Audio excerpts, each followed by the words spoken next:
All right, Panini is keeping us on our toes. It's clear they've been listening to the hobby because tonight there has been new 2023 Pro Uniform product that's leaked this week, plus some new Pro Uniform product coming out tomorrow. And we're going to be talking about all of that, plus all the hype that's been heating up today from training. Some teams are at training camp, Steve. And then we're also going to talk about fantasy ADP movers and get into a live Underdog fantasy draft tonight, Steve. Yeah, man. It's my favorite time of the week. Andy, football, drafting. Let's get it. Let's do it.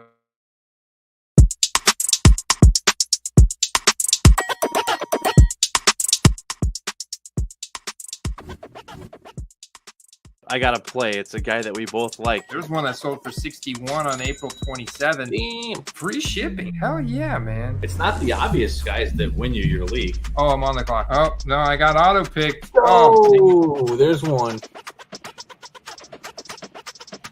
Oh, you missed your pick. People start going way off the board here. That's a steal, baby. I was clicking the button. This is all messed up now.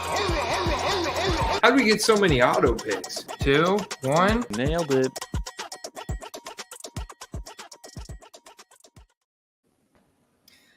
All right.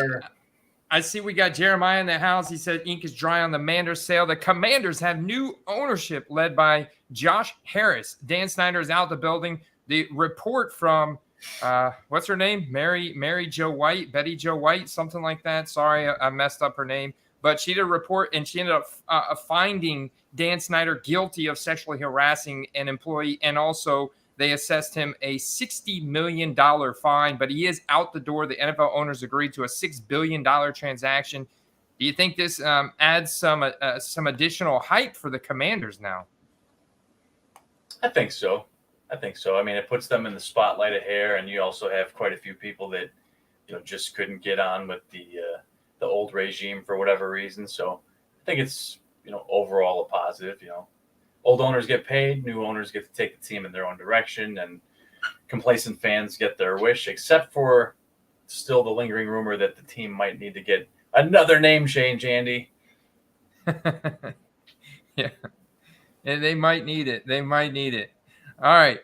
And so the new product that is out, Steve, I don't know if you've seen these. These are apparently cards that were handed out at the rookie premiere. I don't see how they could be handed out unless they were literally manufactured on site at the time of the event. And you can't see it from this picture because it's a scan, but this is an optic holo rated rookie from the rookie premiere event. I don't know exactly what the print run is on these, but I'll tell you, there were 2 sold transactions on Sunday. There was about 5 on Monday. And then Tuesday, the 18th, is really when things started to heat up. There was a bunch of sold transactions on these.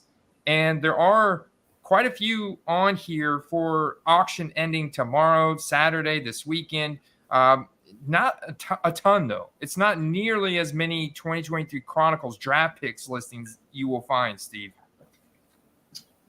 Those look nice. I like it. Yeah, here's a good look at one from Zay Flowers with phone photography. The one thing that jumped right off the bat at me is if you're using a scan for this card, you are costing yourself money because you're not highlighting the fact that this is an optic holo, and the people that are typically going to overpay for a brand new rookie and a pro uniform with a rated rookie are going to be more of those impulse buyers, and they see something like this right off the bat, they're going to be like, wow, that looks way better. Yeah, that is an optic holo. That is a card I want, and such limited scarcity. And the reason why I've got Rashee Rice and Zay Flowers pulled up, Steve, is because both of those guys have already reported to camp. Their teams have started training camp, and the hype is heating up. Zay Flowers, the reports, there was just a tweet earlier from 3013 about how Zay Flowers looks like the best wide receiver on the field right now, like leaps and bounds better than OBJ, Rashad Bateman, Duvernay, the whole cast of bandits there. All right. That's interesting. I know we have a small sample size here, but 2 for 2, Andy, I'd like to say that those are probably 10s. As far as centering goes all the way around. So the question for me that I want to really answer, that I want to get your help with, is looking at the sold transactions of these to try and figure out what kind of upside there is. I feel like if you're buying, for example, a Jameer Gibbs at $47, and I also found a Bijan. There's a Bijan right around here. Just to give you. So you had the Gibbs at 47. Who I'm bullish on, right? And then you have the Bijan at 75. I feel like that this Bijan went undervalued because Hendon Hooker went for 50, and he's not even starting. And then you also have Anthony Richardson right up here. There's Zay Flowers, and you see all these transactions are from the 18th. There's JSN at 60. There's Quentin Johnson at 33, but there's Anthony Richardson at 86. Just a few dollars more than the Bijan, which is crazy. So I'm trying to figure out if there's a value pocket in these cards, because clearly we know that FOMO, that fear of missing out, is highest on rookies, and these are literally one of the only pro uniform cards out right now. I'm going to talk about the other one here in just a minute after I get your take on these, Steve. And if you think that I can find one, like, for example, there's a JSN at 30, right? There's a buy it now that sold for 30. And right here, I've got a JSN that went in auction for 60, the same card. Interesting. There was one further down that I believe was like under $10.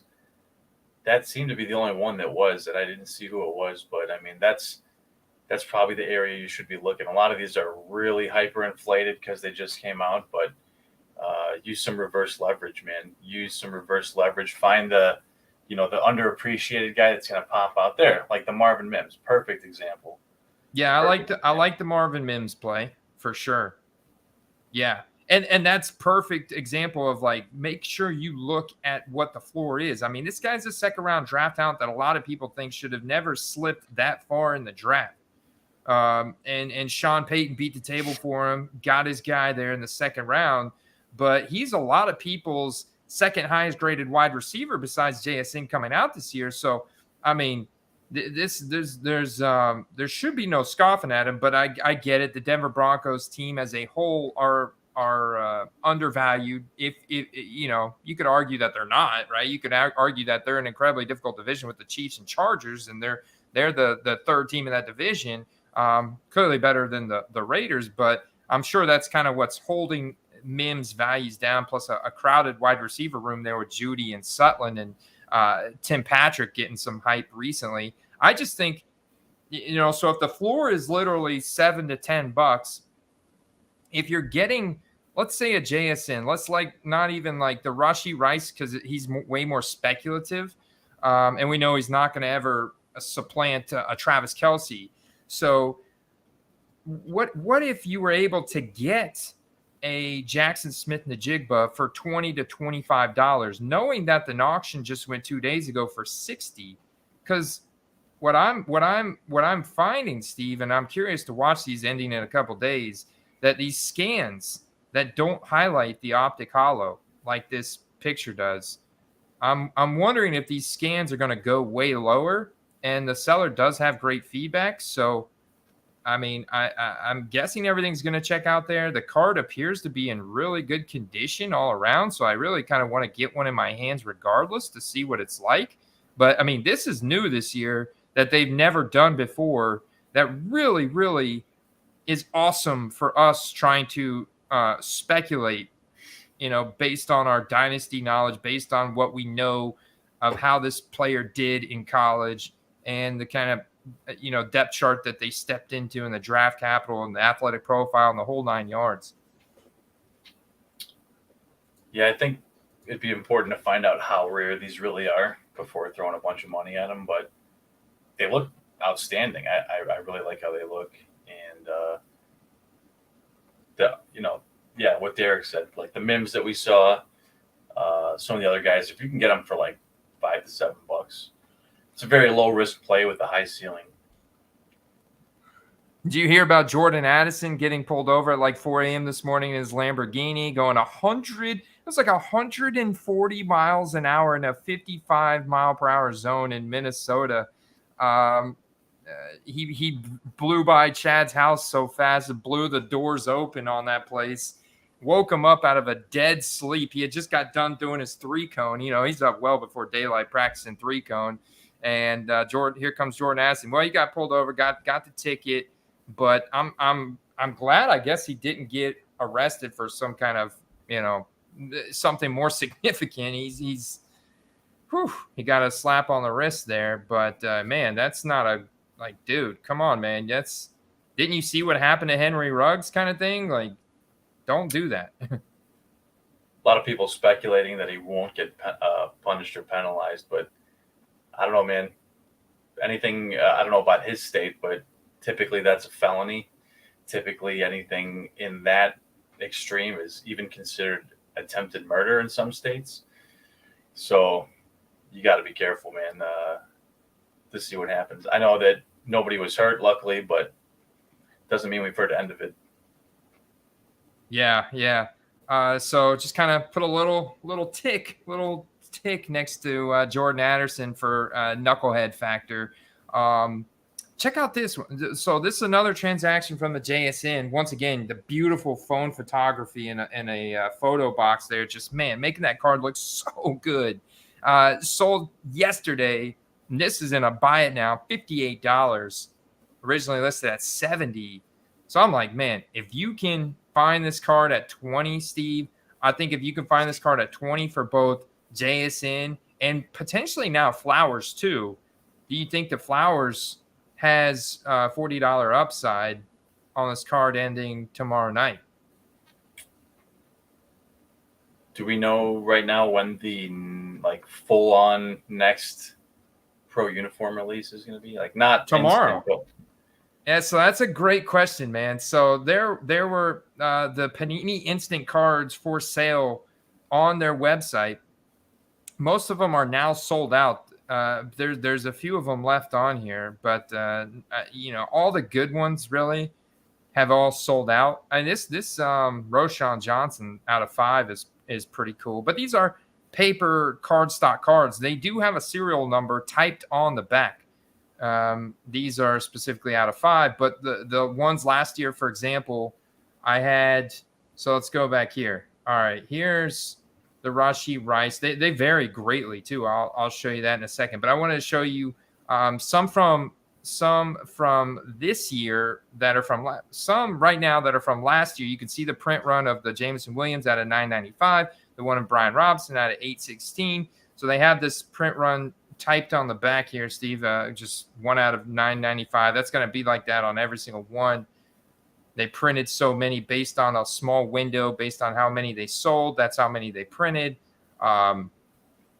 There's people selling them now. These are apparently shipping tomorrow. All these people that are reselling them on eBay all have them marked to ship tomorrow. I think that's when Panini ships it to them. Maybe that's when it drops, and then they're going to ship it out to their customers that they sell them to on eBay.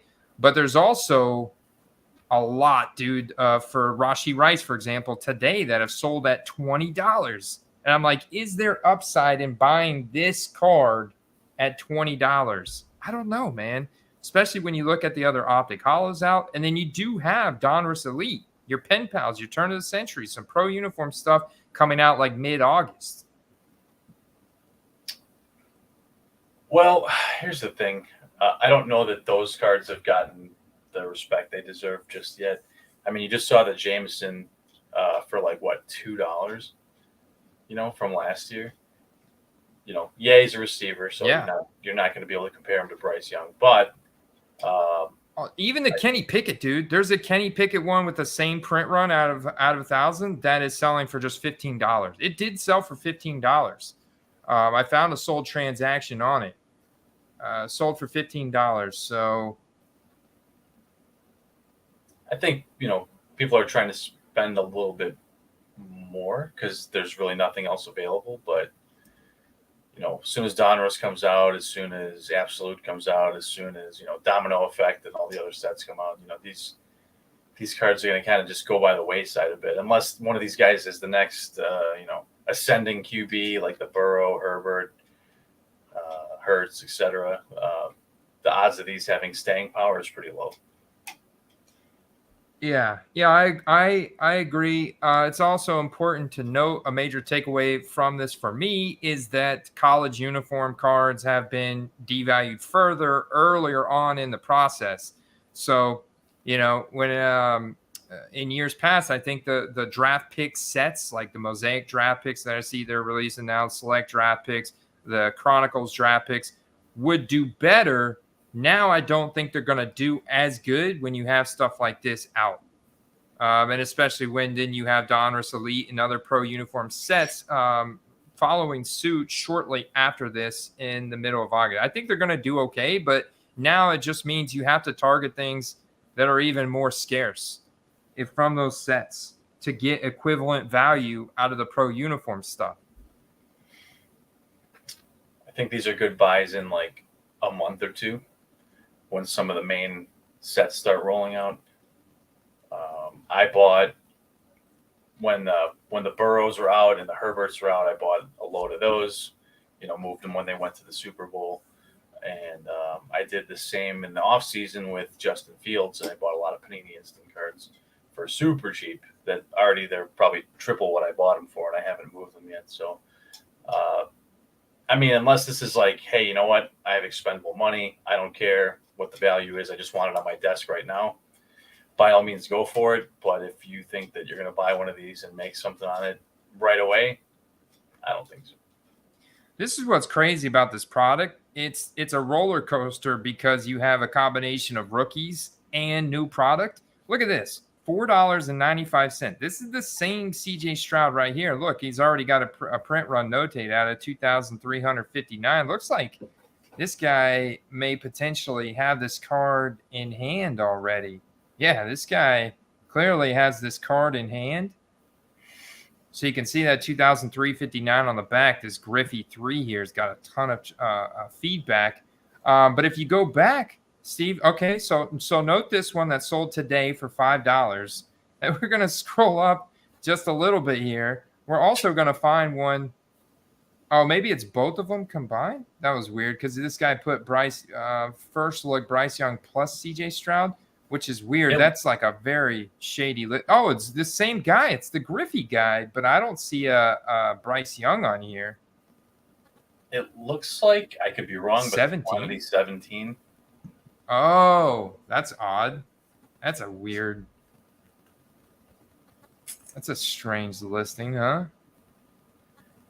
It's odd. I mean, I guess you got to really interpret that properly to know that you're going to, getting a bulk price essentially. I think if we keep scrolling down, though, we're going to find some more, some wilder listings, in terms of people paying higher prices for these things. I'm just curious, I think they some of them do make decent quick flips, I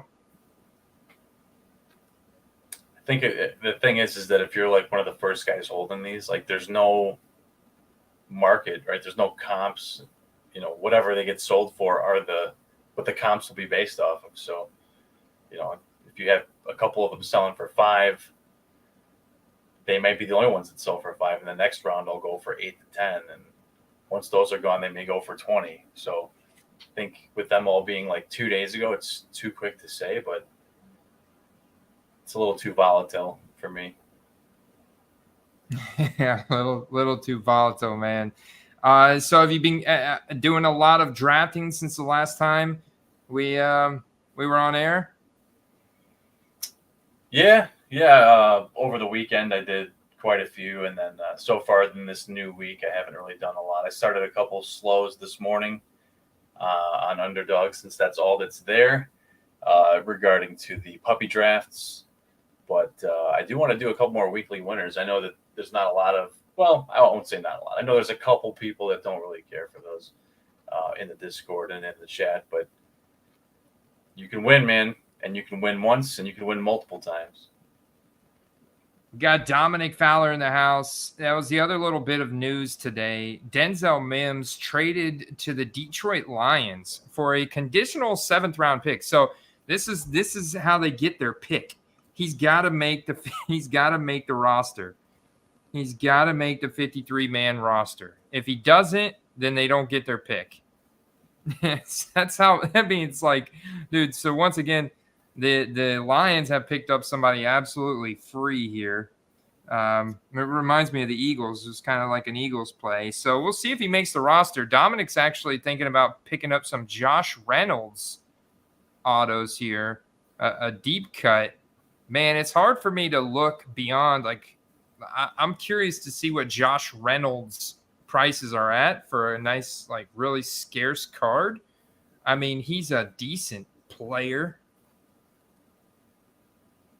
I'll be curious to see, and then you got Marvin Jones too. I think he's going to be the more immediate, impactful player. Reynolds is going to be the deep ball factor, but it only takes one long play. Yeah. It only takes one long play. They've also got, Josh Reynolds. No, Craig Reynolds. Yeah, no, I meant Josh Reynolds. They've also got Khalif Raymond that has a field stretching ability as well. But I look at Josh Reynolds. Yeah, I mean, talk about how old Marvin Jones is. I mean, Marvin Jones is super old. Josh Reynolds is 28, a 4th-round draft pick. So I don't really see him exceeding expectations enough to kind of really break out, just break out at his age to generate enough hype to really see a significant spike in his rookie cards. I mean, clearly, stranger things have happened. There's a path for it. The Detroit Lions is an offense you want pieces of. I'm just not sure it's this one. He might be worth a last-round flyer in a best ball draft, but it's either going to be one of these extremes where he doesn't have a lot of cards printed and they're already over expensive for no reason, or people just don't buy in because they know that Jameson's coming back week 6. There is something to be said about getting a 2017 Optic Hollow out of 99, though, for $10. And that is an on-card rookie auto. That's a badass card, man. That's a, $200 card for Cooper Kupp, give or take, somewhere in that range. Somewhere in that range for Christian McCaffrey. And we got a $10 one for Josh Reynolds. Now, what I would say, I would look at Josh Reynolds and say, well, what about a guy like Evan Ingram? Now we've seen the spike games from Evan Ingram. We know he's part of the 2020 draft class. We also know this offense is going to be incredible. It's one that's ascending big time, and we want pieces of it. We know there's going to be spike games for Evan Ingram. He's got a great athletic profile. He's also got the draft capital from 2017. Unlike Josh Reynolds, Evan Ingram's a 1st-round draft pick with a pretty clear playoff team this year. And you can get pretty much the same scarcity of card for the same price as the Josh Reynolds. That's just the floor for that card, wouldn't you say, Steve? I agree. And you have not just full season, but multi-season potential for the card, as they just signed him to a 3-year deal. Yeah, he got his deal. It's though pretty it's solid. not serial numbered, you did have an optic auto for about $10.50, essentially the same price as the other card, but he's going to be in a prolific offense for some time and already earned himself a new contract. So I think that might be, Andy, I agree, a better take. Yeah, I'm not even opposed to going Evan Ingram, and then that's some heat right there. Hand serial numbered 3 out of 4. That's cool, man. And that's Panini Honors. That's why. Wow. And what's so cool is you don't ever see this on-card Prism auto because, look, the RC Shield is on there. And that's something that they took off on the actual Silver Prism autos from 2017 and 2018. They took the RC Shield off when they put the auto on. It's like the dumbest thing I've ever seen them do. But here we have it on there with the signature and the 3 out of 4. basically authenticated here by Panini. Would you now with this one? Would you take this out and get it graded just for the authentication? I mean, it's in good shape. Probably not. Probably not. I love anything encased by Panini. It's not worth opening to me. And here's your silver Prism Auto to showcase. Where'd you guys do with the RC Shield? No, man, there's a big dimple there in the surface ding right there on the left. But yeah, I mean, whose idea was it to remove the rookie card shield just to add the autograph? No bueno. Yeah. So there's some great cards out there for Evan Ingram. I think it's a nice, oh, baby, look at that. There you go. Silver Prism rookie ticket auto. That is an on-card signature. These are $100 cards, at the top end. Well, probably more like $150 for Cup and McCaffrey. But if we were to just look at somebody that was more middle of the road, let's say like if we were to look at Joe Mixon right now, he actually might be pretty low just because of all his character issues. But help me out here, Steve. Like Alvin Kamara, I wonder if Alvin Kamara is probably going to be in that $50 type range. Chris Godwin for this card is probably going to be in that $40 to $50 range. I would think even more, honestly, for Godwin. Yeah, so that's an absolute snipe at $12.50. It's basically the floor for that card. And I have a feeling that we might be drafting him a little bit tonight. So you want to get into a weekly winners right now, and I'll tell you what, dude, I'm gonna buy this card. And the one thing I've been doing more and more is ComC, brother. ComC has been having some really good finds, man. Like the Geno Smiths we sniped on here. I want to see what they've got for Evan Ingram because of the 2017 draft class and the scarcity around that product and just how long ComC has been in business. There's a good chance that a product from that draft class is going to have a lot of supply on ComC, kind of artificially keeping the prices low. But we know that the talent profile there for Evan Ingram has got some big spike games this year. I saw you sold the eye black that we picked up on stream about a month or two ago. That was nice.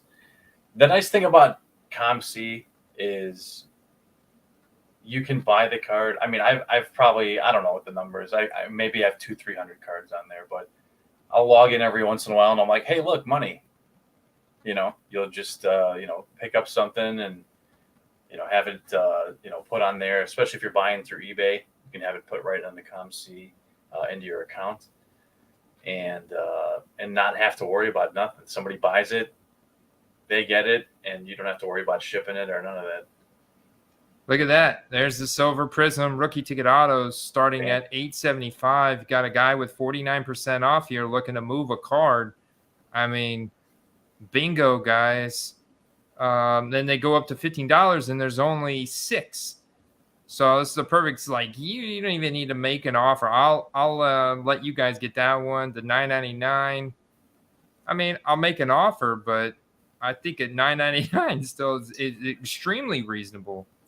I would say you can go 9.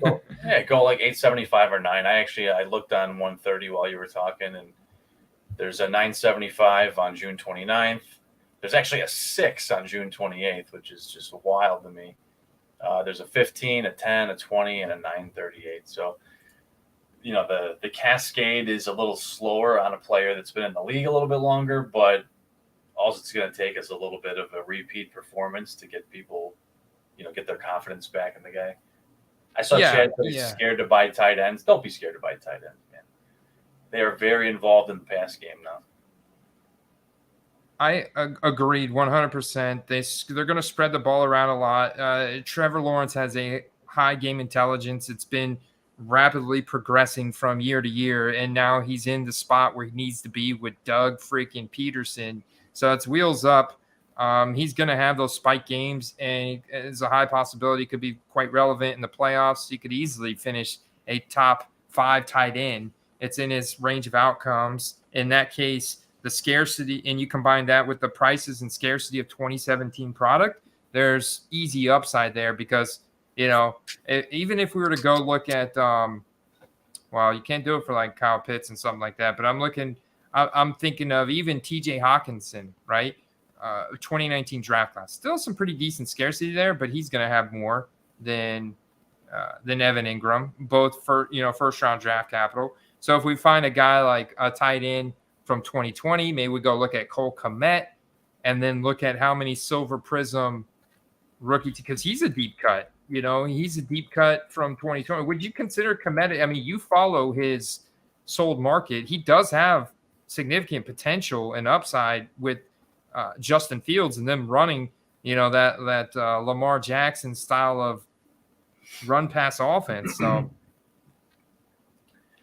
it's interesting because the Bears uniform gives it an entirely different buying threshold than perhaps a different one.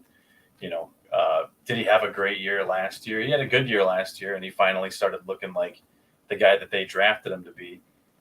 But simply by wearing that Bears uniform, you could obviously see that there is a little bit of a premium, compared to any other tight end drafted in 2020, give or take. So you can find some deals. They're not too common. The higher end stuff is pretty pricey, but he's clearly a red zone favorite of Fields, and he's already got the most rapport with them.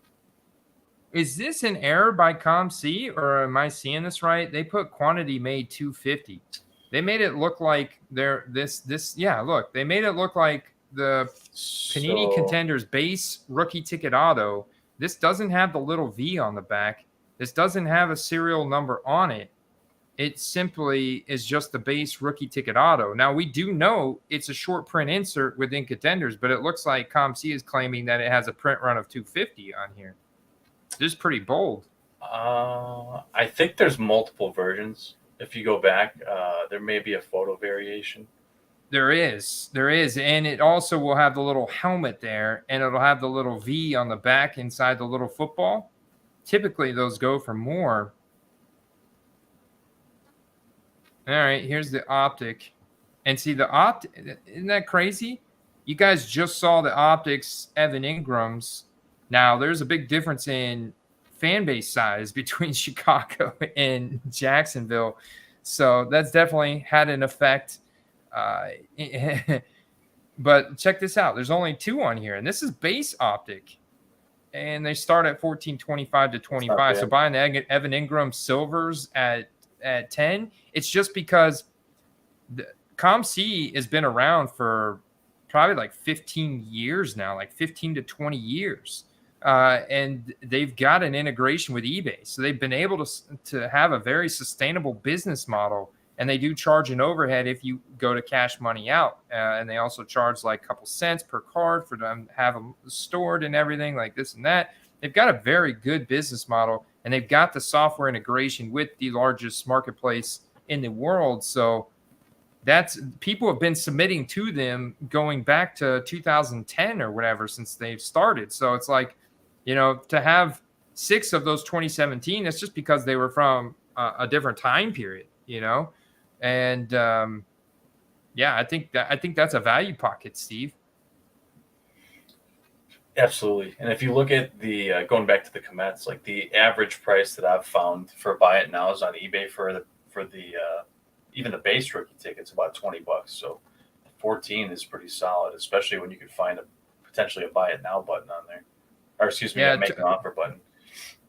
It shows one for $21.82 that sold just a month ago. So you got a couple dollars upside in that card right there.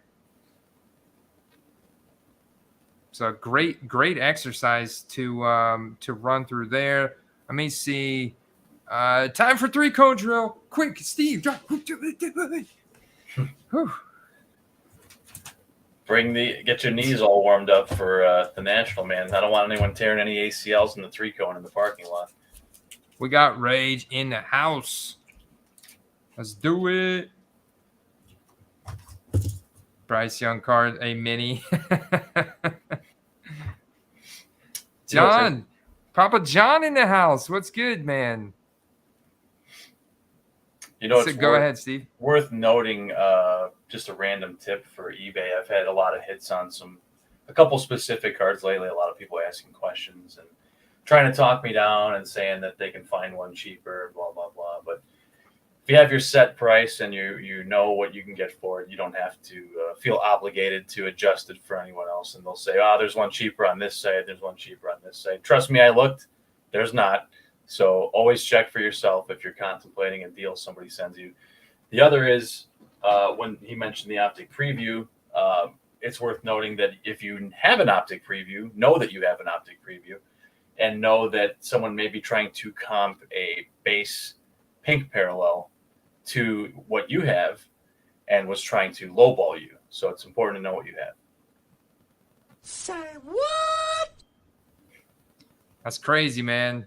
That's just as crazy, but no, that's not as crazy at all as this comment from Rage. Mims might ball out. This is exactly what I want to see. All right. So what you guys need to do is go sell all your Denzel Mims cards right now. This guy is an absolute bust of all busts.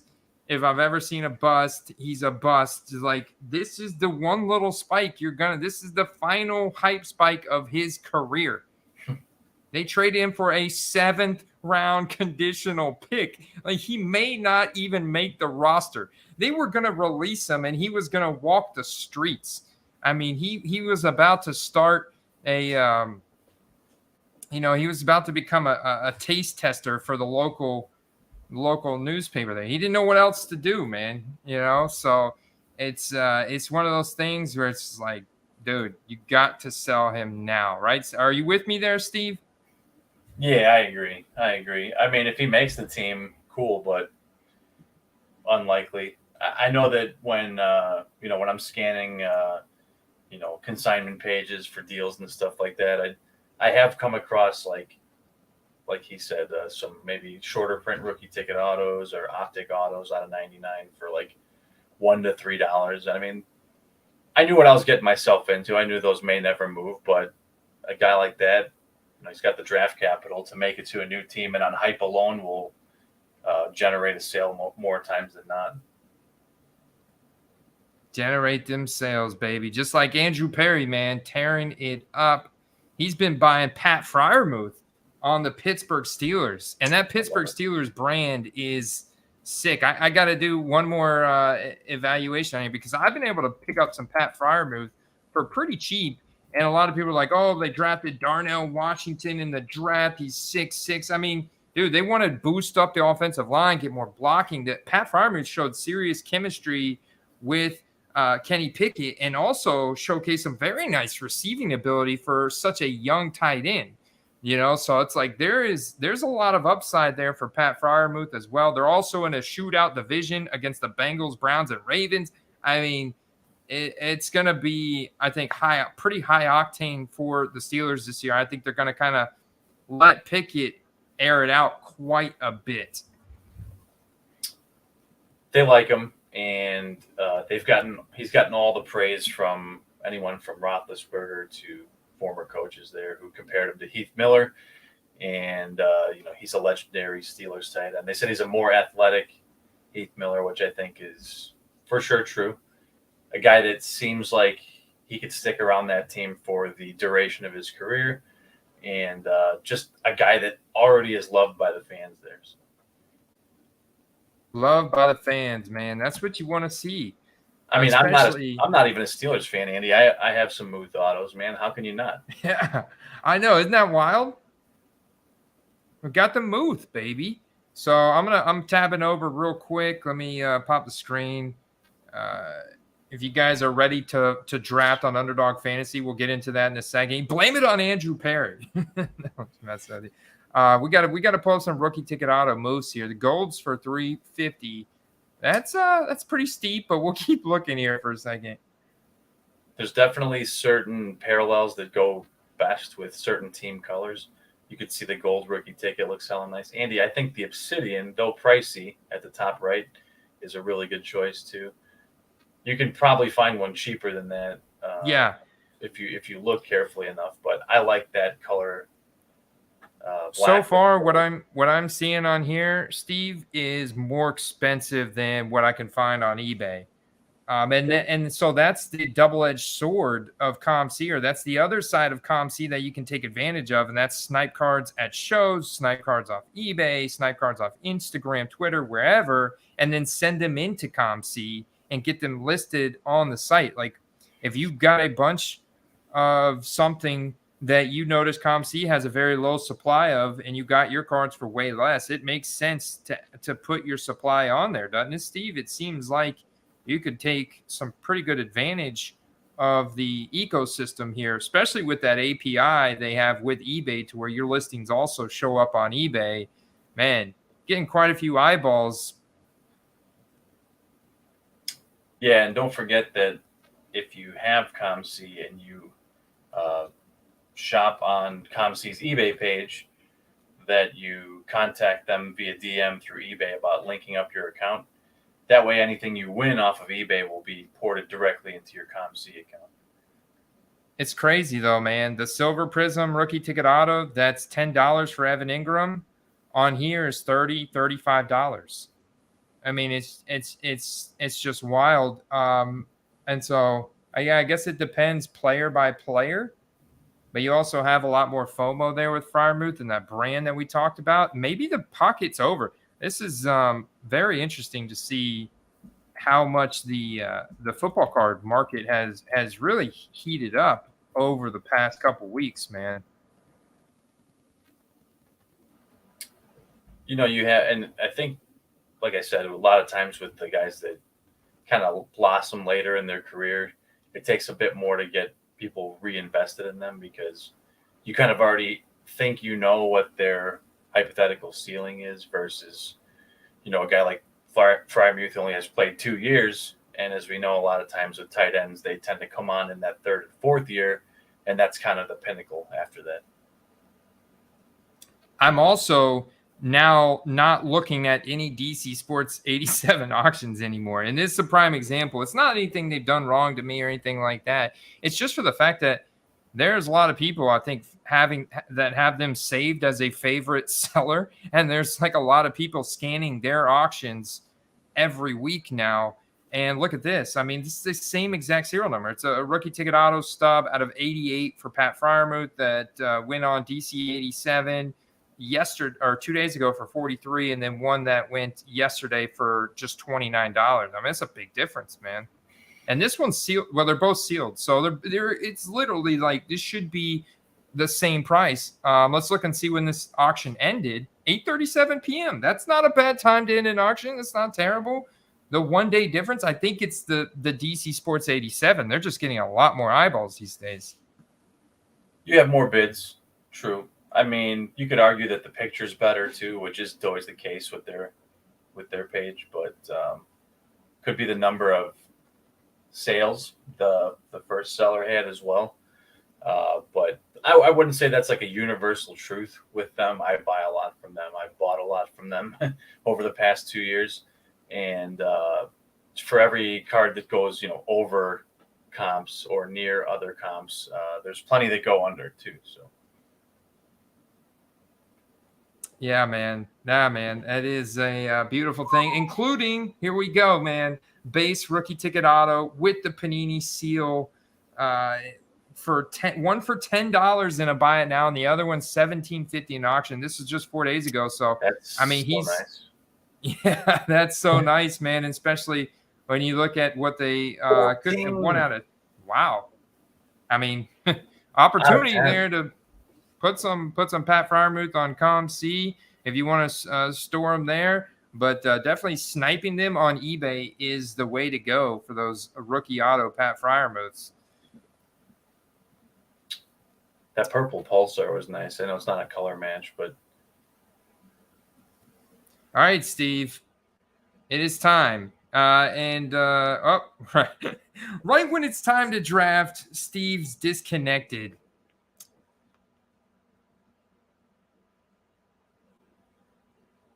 Oh, Late Stick does not buy from DC Sports, period.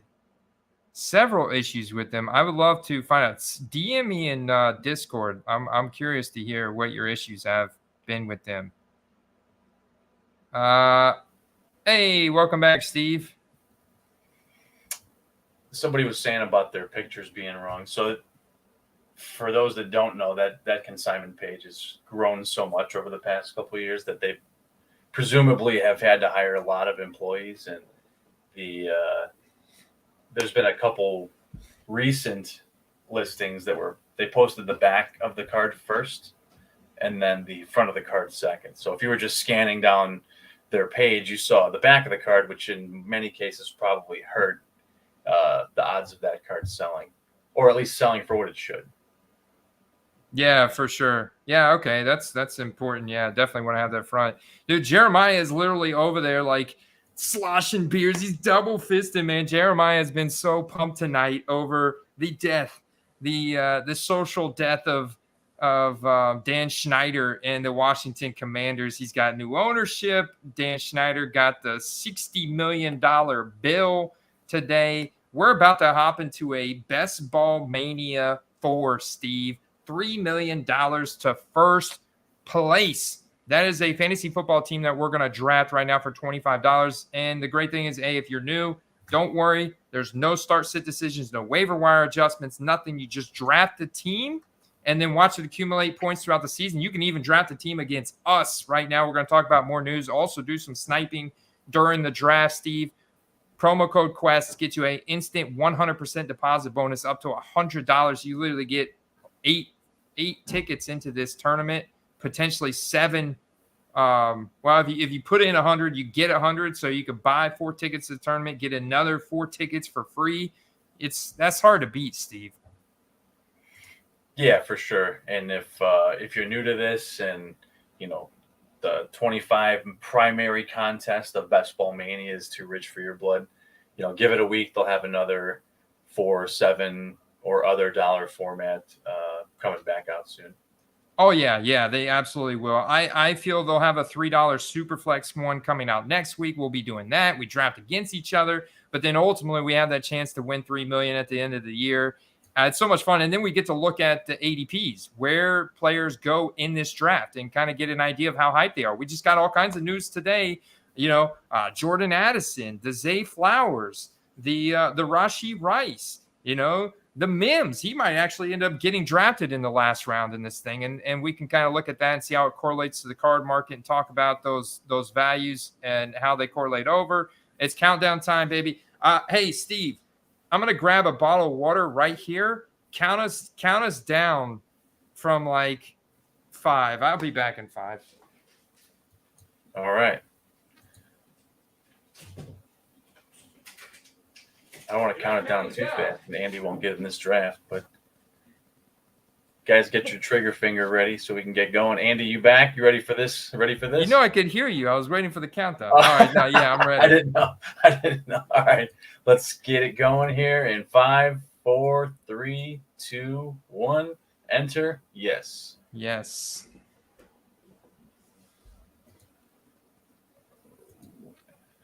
I've been getting a lot of 1.5s. I think where I do best in these, Steve, is at the 12 turn. If you like the 1-2 turn, raise your hand or let me know in the chat. Yeah, or say in the chat like what your favorite draft position's been in best ball so far. I actually don't mind the turn. It's kind of nice. Going first is nice too, but then you have to wait a really long time. I got the 1.5. Did I literally just say I get a lot of 1.5? And here I am with the 1.5. What's up with that? Oh, we do have. I recognize a couple names right off the bat. Oh my gosh, look at this. Late Stick in the chat right there at the 1.1. Derek right there in the chat. DBO68 1.2. Taps, our man Tony out there, the 1.3. Myself at the 1.5, right behind another shield. Oh, this is going to be great. Taps is a long-time elite fantasy gamer. The Hitman right after me, so he's going to be right before me on the way back. We normally don't get right next to each other, Steve, so this will be super interesting. Let's see who else. Oh, I recognize Mathia out there and Broncos. What's good, guys? If I'm missing anybody else and you're out there, let me know in the chat. All right, we are active. We got 2 picks in the books. Easy picks. I mean, at this point, I know Late Stick is probably on his 100th draft. He's a seasoned veteran, you know. Ultimate upside. Don't need to stray too far from ADP, right? Just textbook picks there. Justin Jefferson, Jamar Chase. I've also got the Week 17 schedule pulled up, Steve. I'm sure you've memorized it by now. Quite a bit of it. Wow, man. I'm on the clock quick here. Taps went Cooper Kupp. Man, look at all these wide receivers going. Tyreek Hill. You know what? I'm going to do something. I'm going to zag while them zigging. I'm going to go Austin Eckler. Really, nothing's changed for him. And the guy's going to once again just go out and just be crazy efficient and touchdown heavy. Like I can see Austin Eckler putting up another 20 touchdowns, you know? Especially now with Kellen Moore in the building. I mean, look at what he did for Dak Prescott and that Dallas Cowboys offense over the past couple of years. I mean, it's absolutely incredible. I mean, to the point where we were really impressed by Dak second half of the season last year. Look at what Cooper Rush did in that Kellen Moore offense. And now you give him Justin freaking Herbert with a howitzer for an arm that had like some pathetic 5-yard ADOT last year. I mean, it's gonna be wheels up, especially if Keenan Allen can stay healthy, elite route runner. Mike Williams can win those 50-50 balls in the end zone. Quentin Johnston might be good. I thought it was crazy they drafted Quentin Johnson. They could have gotten a guy like Marvin Mims, or potentially they could have gotten Zay Flowers. So I mean, it's kind of crazy they drafted Quentin Johnson over some of those guys. But yeah, maybe they think the writing's on the wall for Mike Williams. But you know, the best guy on that offense is Austin freaking Eckler. But he just never gets doesn't quite get the hobby love, doesn't have the draft capital. He's a smaller guy. I don't know if that has anything to do with it, his stature, but he's a beast, bro. And the thing is, you know this, Steve, but if you guys don't know this, Austin Eckler literally has 35 different rookie cards. That's it. 35 different rookie cards ever made. It's insanely low. It's just a select concourse variations and 14 picks. All right, I'm going to X out some of these windows and rookie ticket autos. So I'm sure his rookie ticket autos have got to be like, if you get a rookie ticket auto of Austin Eckler for under $100, it's actually like, that's market value. I mean, that's good. You know what's interesting too is he's getting drafted after a lot of people that he outscored last year. Oh, you know what's a great lookup? I'll pop over the draft here because I want to see what Mathia's doing here at the back. Oh, look at that, man. Travis Kelce fell all the way to the 1.11. What the hell's that about? That's pretty wild. Diggs, this is an interesting draft. I have not seen Travis Kelce fall that far. All right, I'm back on the clock. You go Christian McCaffrey, Chris Olave, Eckler.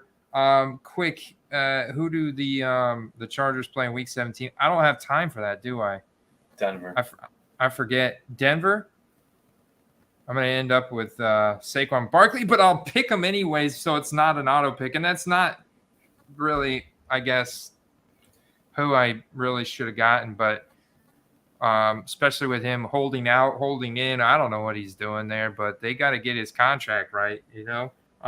Do you think Saquon Barkley is going to miss any time because of this contract situation? I was reading that he can only get fined if he misses practice once the season starts. If that's true, then I think that he will probably sit out unless he gets benched. That's a different case, different case if he doesn't practice. But it's a tricky situation. And on one side, I feel for these running backs who are run into the ground and then not paid properly. But at the other side, it's like, hey, man, it's still a lot of money, but I get it. It's a business. I think he might actually miss some time, not a lot, but. Yeah, well, I hope he doesn't miss any. The NFLPA kind of set it up to where the running backs can't afford to hold out. It's something like mandatory practice and training camp each day that they're not there under their own free will. It's cost them like $50,000. Like, no joke, $50,000. So they can't really afford to not show up at practice. They can do like this new age sit-in thing where they're like off to the side with a trainer, not practicing. I don't know, man. It's weird. It's just like, haven't you guys been practicing for months or negotiating for months? And why do you not have a deal done yet? I'm in a tight spot. This sucks. I should not have taken Saquon there because I feel like I love DK. Obviously, a little bit more crowded room. He's going to get tons of volume, so he's fine. I'm fine with him there, but there's not much other selection to really go. I can't get elite. He's elite, but I was looking for more like, you miss out on that Devonta Smith. You already took Chris Olave. Like, I felt mad early. Middle of the second round. T. Higgins, Devonta Smith. So, yeah, I guess you better take DK there before you fall off a cliff. There's just no correlation with the Chargers Giants, but I guess I don't need to worry about that yet necessarily, unless I'm going to get Justin Herbert. I'm sure he's going to go soon, and work on a Chargers stack. Daniel Jones goes super late. Seattle, you can get Geno Smith at value. He's probably one of the best values in this whole draft, Steve. Yeah, he's gonna have to start the year the way he started it last year. He did taper off just a hair down the road, but now he's got even more weapons and presumably a healthy running game. So Billy in the house. There you go. That's good. Once they sign, they knock off the fine. So if you are going to sign, James just bought the Saquon for less than 100. 2018 Prism rookie auto laser PSA 9. Oh, let's go. This card for Saquon Barkley is easily worth double that much. This news must be affecting him. I think that's an incredible buy, Steve. What do you think? Yeah, I mean, even the 2020 ones are decently uncommon, but the older Prism sets, they just get progressively harder to get. And I can honestly say I haven't seen too many of that card personally.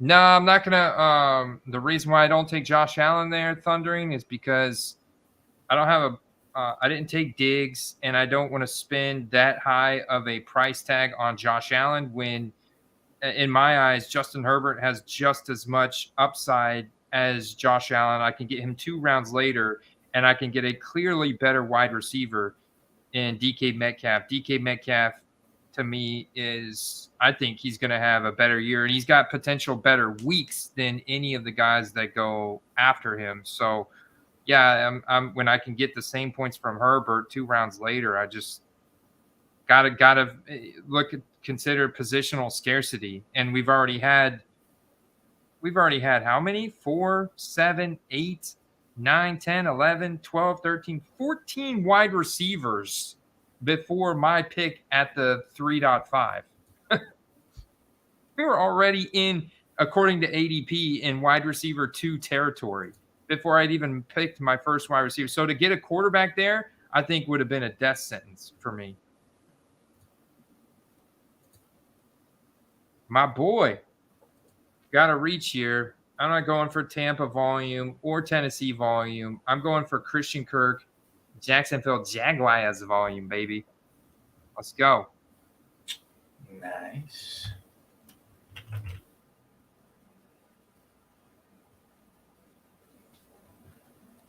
Y'all know how I feel. 5 games in the past 2 years for Ridley.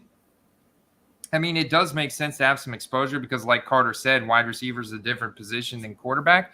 But I guess look at their ADPs. They've closed a lot, Steve. That's an interesting takeaway I have here in this draft specifically, at least. Ridley slid to the end of the third, and, well, I did reach on him a little bit. So I don't know what his normal ADP is. Oh, okay. His normal ADP is 49.4. I only reached 5 picks. It's not much of a reach, man. No, he's going to be solid, man. He's going to be solid. And 5 picks is not a reach, I wouldn't say. We say what's up to our man Ryan Haslip. What's up, peeps? Are you ripping a hobby box right now, Ryan? Yes or no? Or are you listing cards on eBay? R for ripping, L for listing, S for sniping. What do you guys do? D for drafting. Make it easy for you. Man, you guys pick so quick. There's definitely of this draft. We're already in round 5. Pace here compared to the just the random draft. I love DDML G1279. I get Justin Herbert right on cue here with 15 seconds left on my clock. Have you guys ever seen me with 15 seconds left on the clock with a pick in, baby, in the 5th round? Let's go.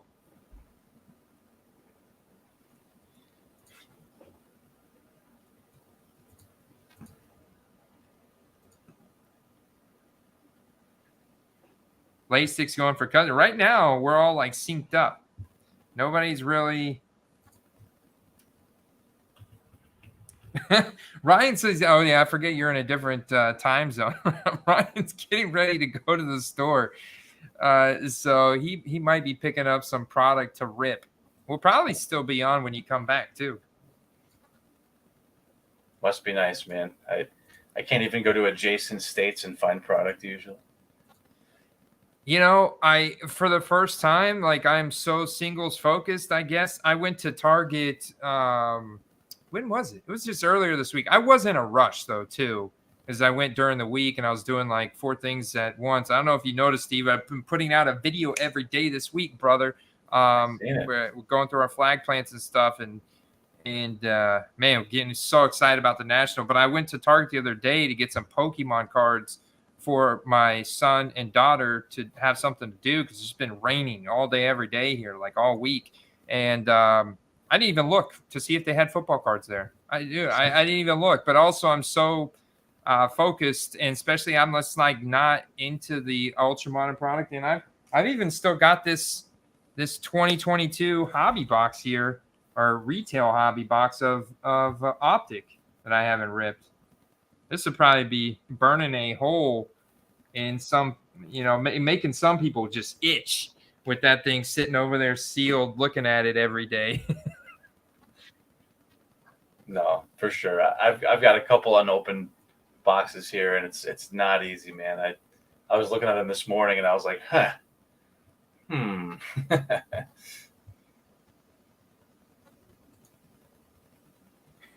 Yeah, we're definitely not worth crashing over. I think we definitely service our audio listeners as well. Steve, I don't know if you ever listen to us on Spotify, but most weeks I do get this stream up on Spotify as well. I think it's a solid listen, especially if you're into football cards and fantasy football. I mean, there is no other platform that does what we do. Oh man, I don't know who to take. Did I get? Yeah, I took Kadarius Toney as I was not prepared for that pick. Man, I wasn't ready. I didn't get auto picked, but it was close, and I don't know if that was the pick I wanted to make. I really last second thought, okay, I got to get wide receivers. Still got to get wide receivers with upside. But I did not click on Treylon Burks, which would have been a smash to me there before. And I let Treylon Burks slide, which I want to see what his ADP is. He's got to be a significant faller from week over week. Next time I get the Underdog Best Ball Mania ADP mover report. Yeah, 78.1, but you already see it's going to be interesting to see where he falls in this one. He's going to have to be moved down for me. Who just took Gabe Davis? Derek?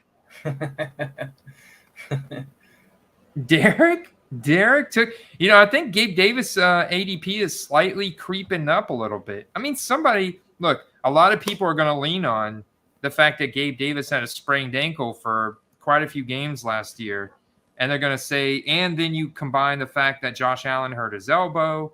So it's between the hurt elbow and the sprained Gabe Davis. He could have beat Sauce Gardner if he didn't have a sprained ankle. Josh Allen, if it wasn't for his elbow, would have completed a few more touchdowns to Gabe. And I do like Gabe is their clasher on the outside. That they send deep to go win those 50-50 balls. And sometimes, whether it's because Stephon Diggs is drawing so much coverage or what have you, they're synced up, man. And Gabe Davis has those spike games for that reason. He is better in best ball. I know it's like a cliche saying better in best ball. If you watch all the best ball channels, like everybody's better in best ball because you don't have to worry about which one to pick which week. There's none of that. Like that's some of the tough. Dude, have you ever beat yourself in fantasy football? Because I have. I've done it several times where I've made the wrong start-sit decision. Yeah, you start the wrong guy and you lose, But this is not a situation you have to make that choice. All right, Cooks, Bateman, Elijah Moore. Let's go Elijah Moore. And this is partly due to some recency hype bias. That's one guy that is getting a ton of positive hype from Twitter. And is also a guy that I think is a great play. So you guys watch my quarterback flag play, and I have Deshaun Watson as number one. I'm bullish on the Cleveland offense altogether this year.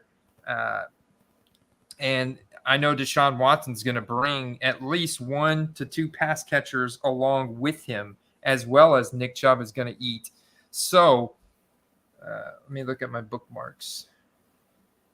Yeah, right there, baby, right there. NFL beat reporters, X Factor, Elijah Moore. He's arguably the most exciting new player to watch in training camp, and it's because it'll be interesting to see not only where his chemistry is with Watson, but also all the different ways the Browns use him in the offense. If minicamp is any indication, he'll be used as an outside slot and backfield player, giving the Browns tremendous flexibility position wherever they believe he'll have the best shot of creating an explosive play. And we know he was dominant in college. And if you look at reception perception, which studies every single route that these wide receivers run, his grades from last year are very good. Yeah, he kind of got lost in the shuffle, and not his fault. They had awful QB play, and then he kind of got lost in the depth chart for a little while there after having a great rookie breakout campaign. And a lot of people just weren't paying attention right at the beginning of the offseason when it seemed like he was right away in sync with Deshaun Watson in the offseason.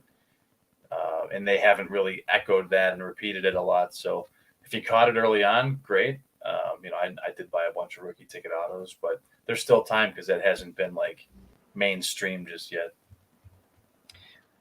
Yeah, Derek, say what you will about Elijah Moore. Maybe he doesn't like some of the showboat things that he does, but I mean, just look at his efficiency, his success rate by route, man. He was even succeeding on deep routes. He was succeeding on out-breaking routes, in-breaking routes. That's an incredibly high efficiency level. This is how good this guy gets open. So, I think he's a dynamic playmaker that could have chemistry with Deshaun Watson. And now it's like his ADP should rise because they didn't sign DeAndre Hopkins. There's nobody else to bring it in. He's just got to contend with who's there, and Amari Cooper, Donovan Peoples-Jones, and David Njoku, and they play complementary roles. I think one of the things, maybe I'm on the clock, buddy. I'm on the clock. Hold that thought. I was going to talk about Cedric Tillman. Hold that thought. Derek's guy. What? I said that's Derek's guy. Oh, Rashad White? No, Tillman. I might as well get. I'm gonna get me a Rashad White here. I haven't got much of them, but I do expect the volume to be there. You know, Leonard Fournette worked out with the Patriots yesterday, and Dalvin Cook worked out with the Jets or somebody. So where did Breece Hall go in this? Don't forget, really get Darnell Henderson practiced with the Patriots too. Darnell, so they're definitely so now that the Patriots are out of the DeAndre Hopkins sweepstakes, they're bringing in a running back. It's not. I mean, they've got like 13 million in cap space, so you got to use it. You know what I'm saying? Or if they're smart, I think they'll use it. They're bringing in a running back. They're probably only going to use a fraction of that too.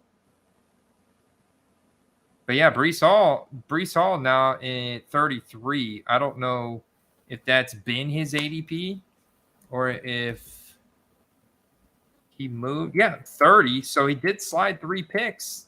He slid 3 picks in this draft specifically.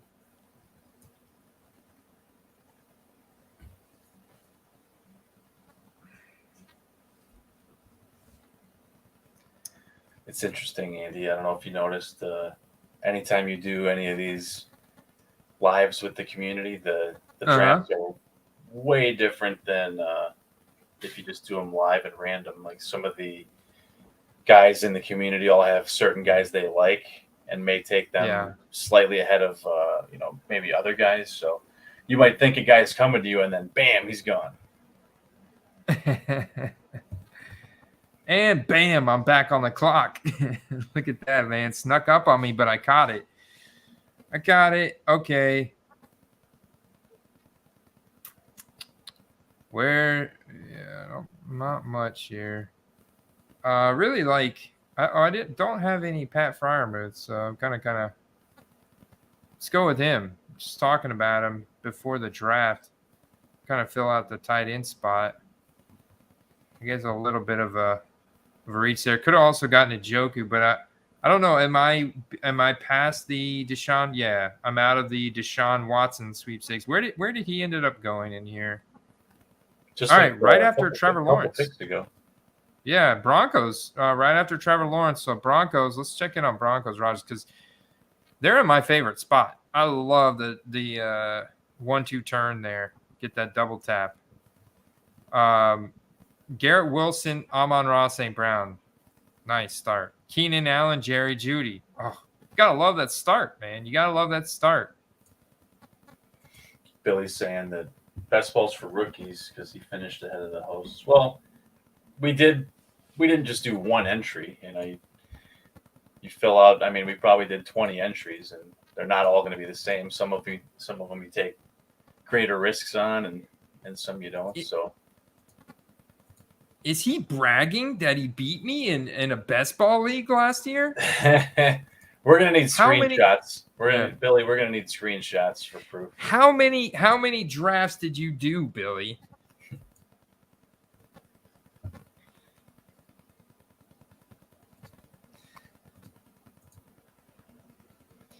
What's the story on Mims? He's on the Aaron line, Jones, Cam Akers, Deshaun Watson, Zay Flowers. Dang. Taps has had the hammer down on running backs. Rounds 4, 5, 6, 8. Mixon in the 4th. Kenneth Walker in the 5th. I still think that's value, man, even though his cards have gotten pretty expensive. Dameon Pierce in the 6th. Steve, I still think Dameon Pierce is a value for what the upside that he presents. Alvin Kamara could be an incredible steal in the 8th if he doesn't miss time and he is healthy. I think even if he misses time, sadly.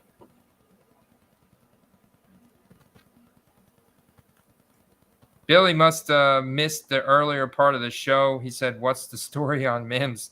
The story is to sell any Mims you have, man. This is your shot. This is your shot.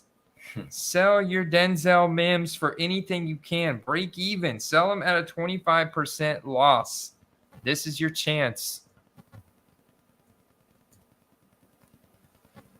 Or you may never sell them again.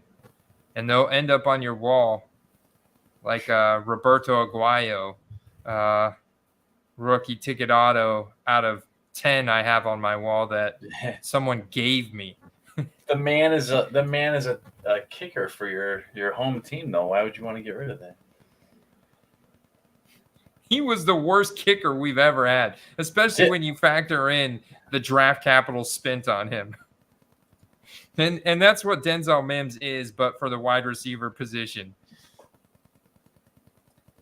Didn't he end up briefly on the Bears too?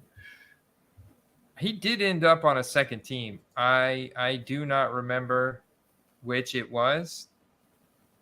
Actually, kind of like this play for volume.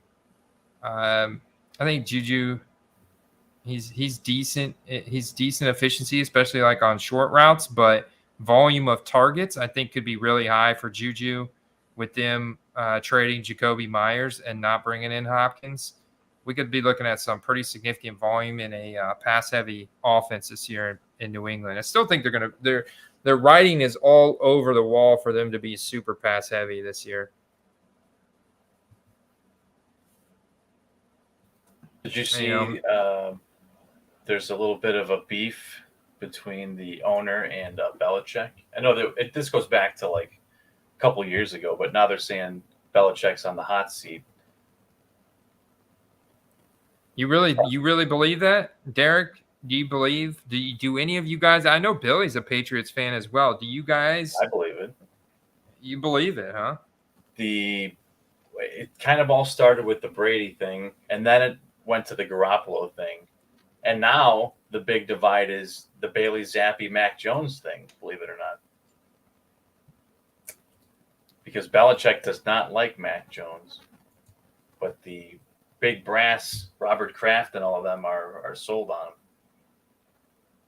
So you think that Belichick is going to rebel before he gets Derek agrees 100% on the hot seat. So you think Belichick is going to rebel before he gets fired and brings in the Zapper kind of thing? Or what's the deal there? Oh, man. He might do something silly that's going to potentially cost him his job. Something like that. Interesting. No, Jeremiah, the guy who sprained his ankle celebrating was Martin Gramatica, and he's like a 5'6" Brazilian soccer player that came here, and him and his brothers are awesome, man. And they're super athletic, great kickers of things. And he was our kicker. He was an incredible kicker. I mean, he would drill some long ass kicks, man. He was clutch. I saw him in Publix, which is a grocery store down here one day. It was after we had Roberto Aguayo. It was when we had another guy that was missing a bunch of kicks and stuff. And I was like, Martin, man, we need you back. He's laughing because he played till he was like 40.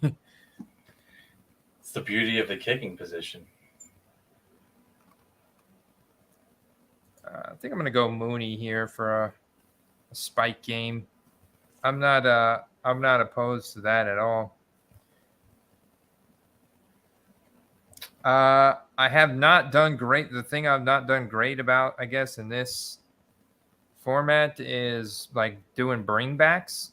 I've been picking what I feel like are good players at their price, a good upside, but I have not been good about bringbacks. I do have a little, Charger stack, and I could get Josh Palmer at the end if I wanted something or something else, like another pass catcher. I could do Everett. And of course, Herbert's got rushing upside as well. And they're just going to score so many touchdowns this year with Kellen Moore. But I mean, you look at like the rest of my guys, Steve. I don't know how well you've been doing, what your stacks, but I mean, I got like Saquon on the Giants, and I just can't remember the Week 17 schedule for the life of me for it to come naturally. They play the Rams. I've I don't got have some any Rams players. regular stacking, but hopefully the later part of the draft I can round it out a bit. Rashad White. And for anybody that's curious of why that's important, it's because in week 17, you're drafting in a 12-man pool and you're playing against that 12-man pool only till like week 14. And they'll take the best, I think it's like 2 or 3 people out of our 12-man pool here to the next round, merge them into like a little bit bigger of a league. And then by week 17, you're playing against, what is it, a couple hundred other rosters at once. You're in a league the size of a couple hundred. And that's when you need you need to hit the nail on the head to really bring home the bacon. So it's like at that point it becomes strategizing like it was a DraftKings Millie Maker lineup, which sometimes get a little weird. I mean, they don't always have bringbacks. Bringbacks are not like I had a nuts roster last year with the Eagles, and I tried to bring back a Tennessee pass catcher, and it just didn't quite work out. I think that was actually the game that Treylon Burks got concussed. I had him, and he was just starting to heat up, Steve, and he got concussed in that game against the Eagles, and I didn't get the Treylon Burks, so the bring back didn't work out, and I would have been just fine just with the Jalen Hurts, A.J. Brown. I can't remember if it was Dallas Goedert or Devonta Smith. I had a Jalen Hurts double stack, bro, and it was money. Let's see.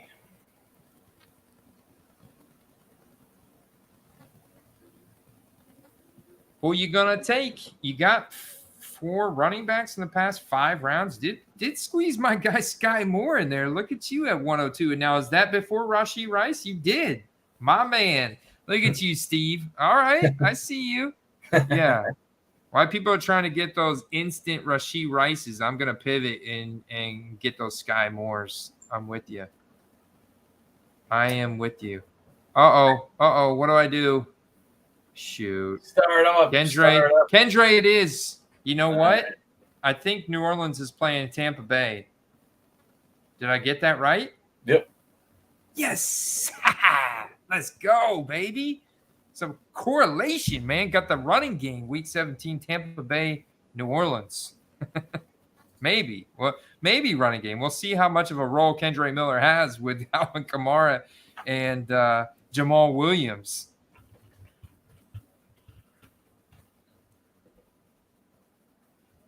I don't know. I think, was it Kendre they said entered camp a bit out of shape already?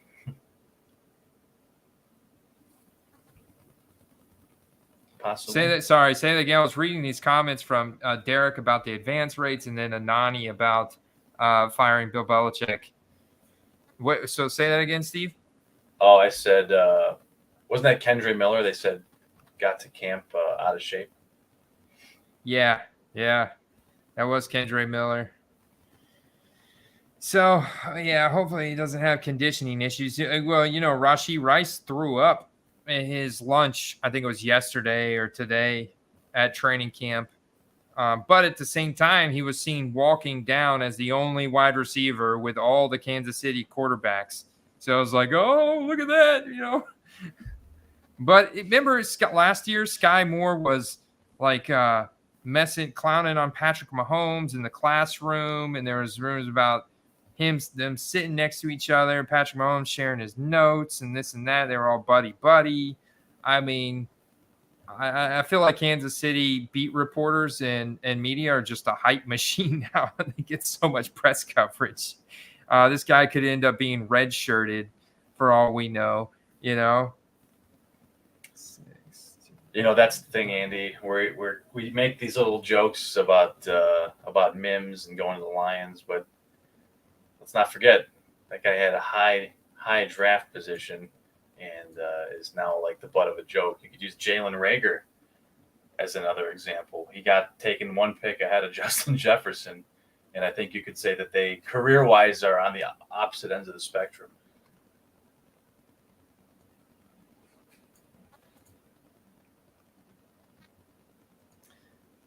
Opposite ends of the spectrum. I'm trying to plan out here. I don't know if I've done a good job of it, but we're about to find out.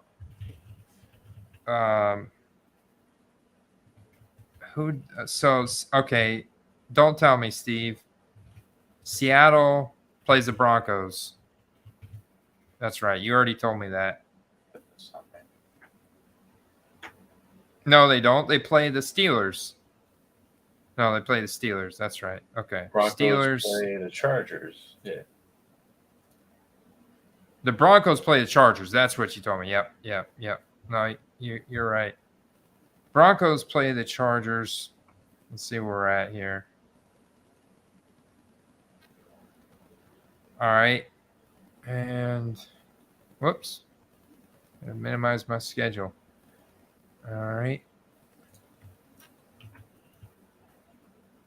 Who do the Bears play? The Falcons. Oh. Yeah, it's gonna be a run fest. Yeah.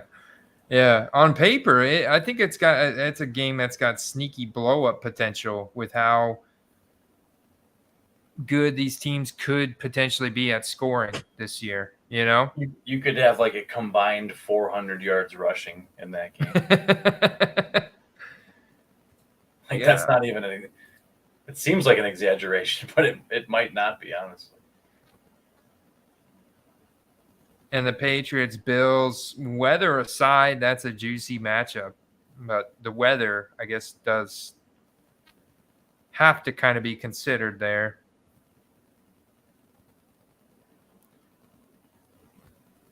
Are the Browns playing? The Jets. The Jets okay, but it's in Cleveland. So another weather. So Thursday night. Oh, wow. Okay, so definitely got to consider weather again there. And then the Jags are traveling down, right? Yeah. Oh, no, the Panthers are traveling down to Jacksonville to play the Jags. Okay. Very interesting. I do have a Christian Kirk. We don't want to get this just yet.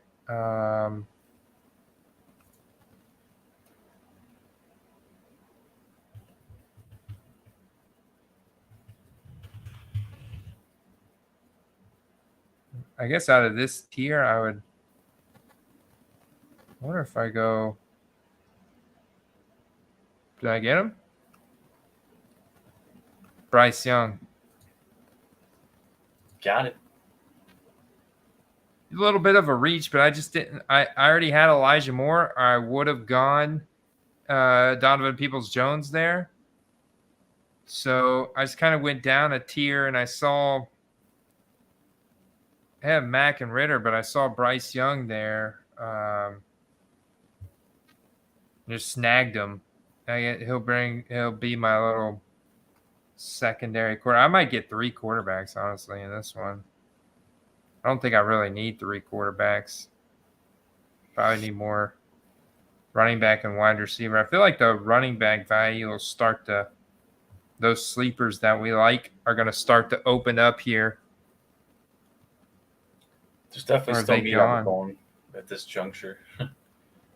Looks like a lot of them have gone, dude. Wow. A lot of them have gone, bro. Actually, they're running there's a few out there.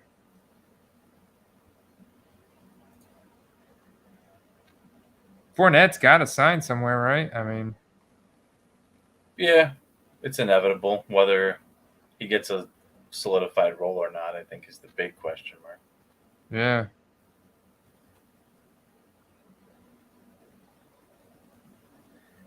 Oh, snap, I'm on the clock.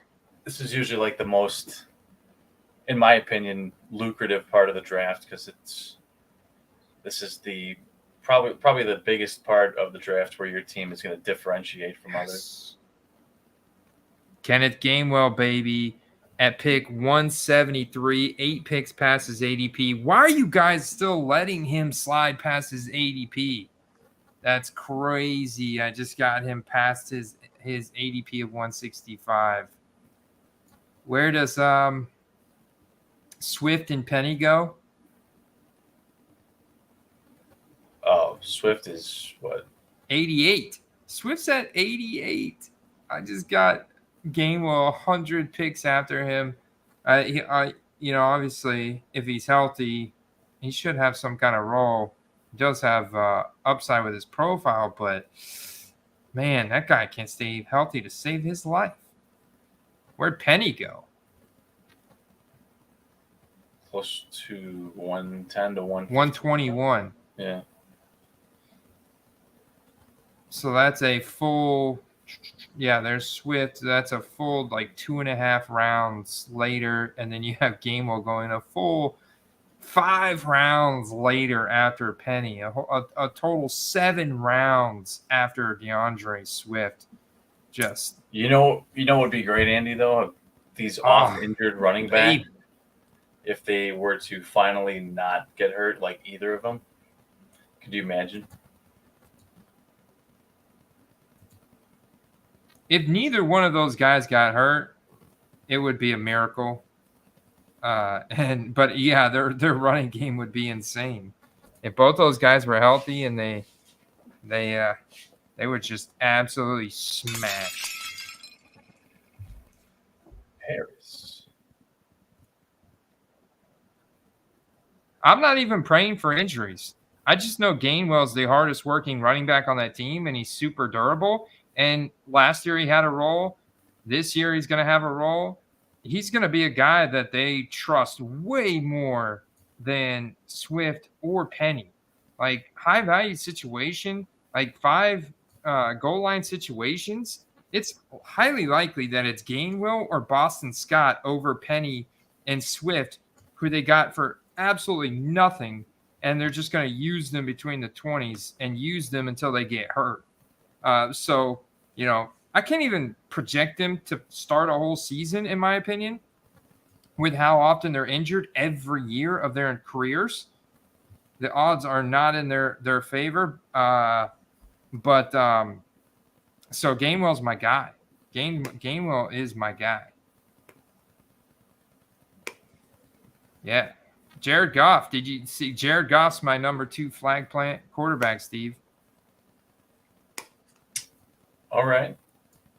That's a guy that I've been tooting his horn for a minute on, and I don't think I'm going to stop until they get to where they need to be, and that's probably going to be the playoffs this year. So we've come a long way from being like the only voice on Jared Goff to it's starting to resonate around to other sleeper discussions, and obviously his climbing the card ladder as far as his values go.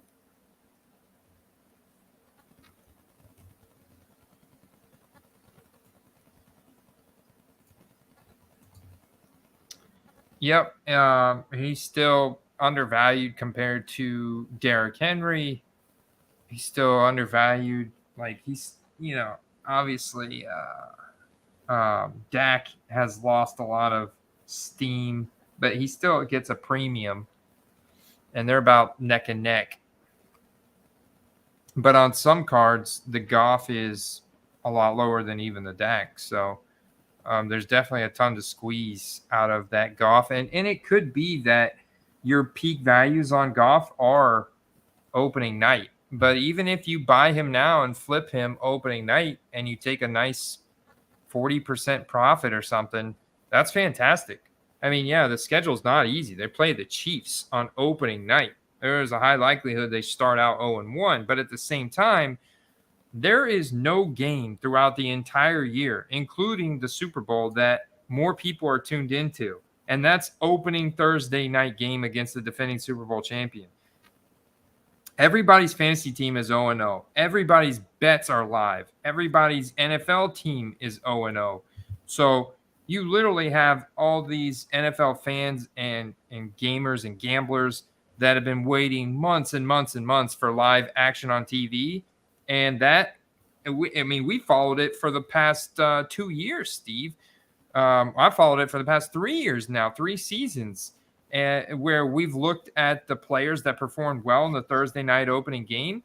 It was so fluid with the card market. It was so fluid. And yeah, maybe the window was fleeting. It only lasts for a week. But man, if they did well in that opening Thursday night game, their prices, their sold volume spiked through the roof by a matter of hundreds. I mean, it happened with David Johnson, a 30-year-old running back. He was playing for what was it? The Texans versus Kansas City. I can't remember the matchup, or it was something like that. It was 2 years ago. 2 years ago would have been the Texans.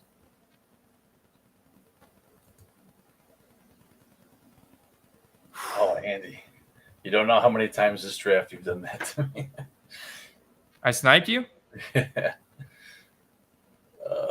I guess I probably should have gone wide receiver, but I was about to auto pick Mac Jones when I already have Justin Herbert, Bryce Young, and I was like, I saw Cordell Patterson and I barely got the pick off, but that does add some nice correlation there for me with the Atlanta and Chicago. So.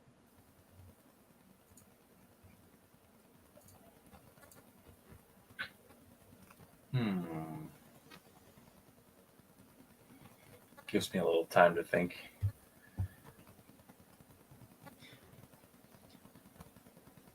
Yeah, I got too many RBs. I know. Well, we got that spot covered, Derek.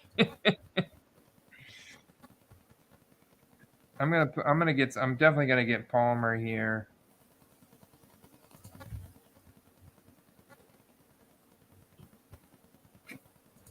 I might throw in some Corey Davis there for the bring back on Cleveland.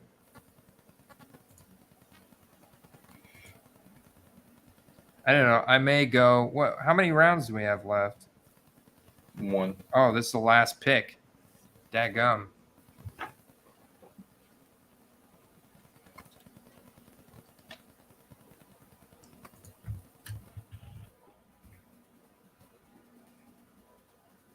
Man, Derek has just been hammering wide receivers. 5 rounds. So I think my favorite pick of this draft was a guy that I feel like I could buy pretty good cards of at a pretty good price right now, Elijah Moore. Kind of curious to see where his prices are. I saw they're not at the basement bottom, but they're also, I think, at a very good value, most likely compared to. So he's a 2021 rookie. So I think the best comparison we do is what we got to do. Kadarius Toney. Obviously, Jamar Chase at the top. We're gonna rule him out because he's just in the other echelon, and also he didn't do a lot of rookie autos. And I'd like to look at rookies. So there you go, though. We do Amon-Ra St. Brown. We could do Jalen Waddle, Devonta Smith. But I say we just do Amon-Ra St. Brown, Kadarius Toney, and Elijah Moore. And then a guy at the bottom. Who's a guy that's at the bottom from 2021? Oh. Wandale. there you go. Wandale, that's a perfect one. Wandale Robinson right there, man. He had some hype, too, coming in with his dominance at Kentucky. Ryan was asking if I'm a Cole Kmet fan. Yeah, man, I wouldn't say like I'm a super collector. I don't have a whole 4-row box, but I've got some stuff of his. I got some PSA 10s. I've got some cool autos. I got a eye black, those kind of things. Nice. Yeah, heck yeah, man. So let's see who you do with your last pick here. This is about one of the few spots I saw value in this barren wasteland of remaining running backs here. So. Michael Carter. All right. With a QB that likes to throw to the running back. Yeah, buddy. Yeah, buddy. I'll go with Mr. Average himself, Josh Palmer, with the Los Angeles Chargers. 2772 build. I feel like that's interesting. I have too many running backs for sure. I don't think I've ever built to 7 running backs, but Extra hey, thick at RB. extra thick, baby. Let's go.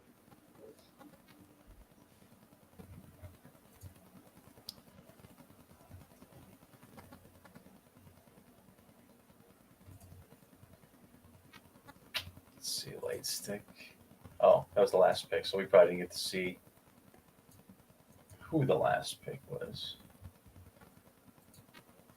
That was interesting, man. I definitely have a pretty different team than I normally end up with. I don't think I have Josh Allen in even one of my 40-some best ball drafts. I don't have a whole lot of Olave. I kind of tried to be a little different when I saw the way things were going. So, but McCaffrey, yeah. How much McCaffrey do you have there at 6? I got a lot. I feel like I always end up at like pick 5, and it's either like the top receivers are usually gone, and then it's like you can either take McCaffrey or then you could take Kelsey, but Kelsey's been sliding. I noticed. This is the challenge. Look at Mathia for going Kelsey in the beginning at 11. You have to consider him as an elite wide receiver because it is basically like taking a detour. Now you're reaching on Patrick Mahomes to make sure you get him because he's never coming back. So let's see how he recovered. Gibbs, ETN, he went running back, and then his first wide receiver, technical wide receiver, is not till pick 59, JSN, and then pick 62, Tyler Lockett. Do you get Geno at 131? My man. All right. Nice little so yeah, I mean, I think there's potential, but then when you have Tyler Boyd as your wide receiver 3, Adam Thielen, Chark, Hodgins, Hyatt, Slayton, it kind of, he's got the Giants here for another correlated stack. Hayden Hurst. But it is tough, man. When you pass on elite wide receivers early, it's a challenging build, but I like it, man. I like your differentiation. The Kittle in the 5th and everything. Derek doing his thing. Highly calculated over here, mixing his exposures with Henry. I like it.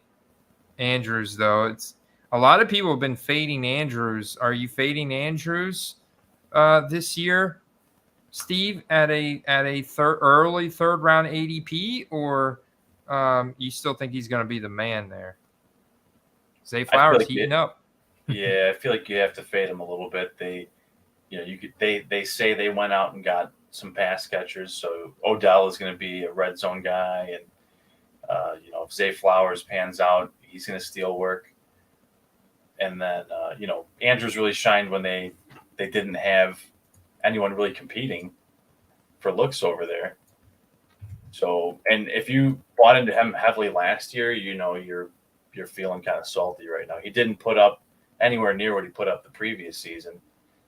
So he could pan out, and you could end up getting him at a value, but I think that you got to play it safe. I think that you can potentially wait and get a better receiver and take a gamble on a tight end later.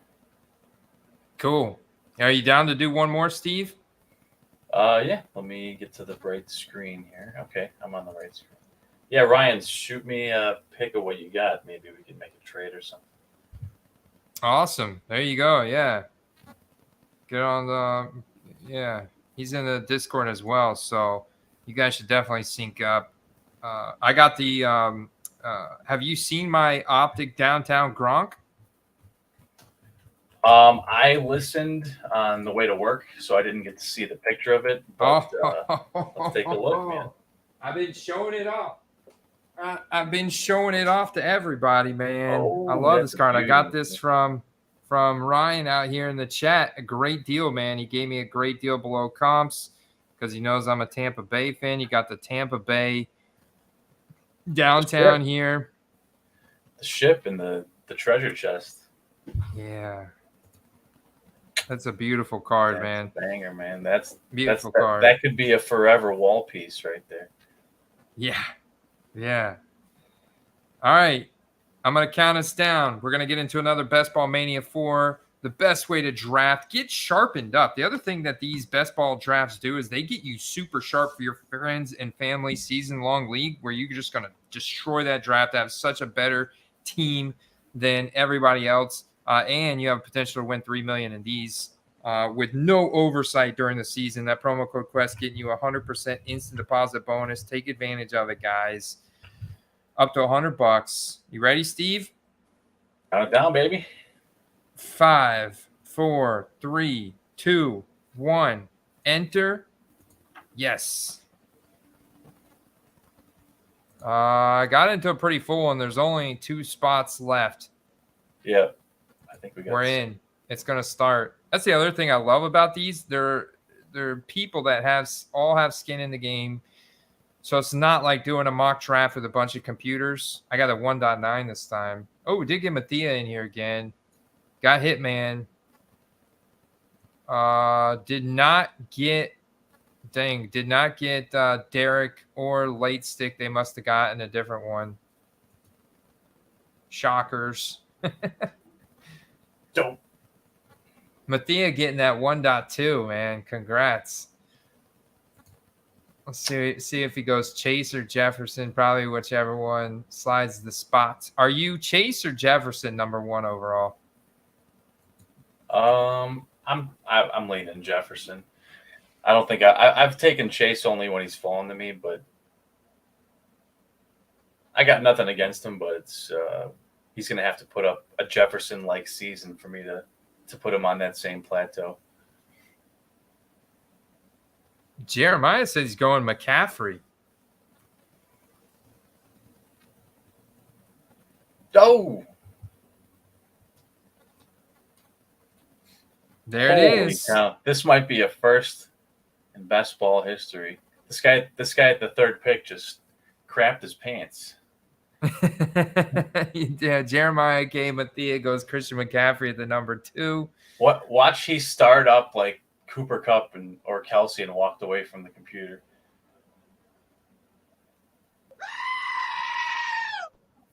That was it. That was the 1.3. No, I would have been stoked. You're like, can you believe I just got Justin Jefferson at the 1.3? What?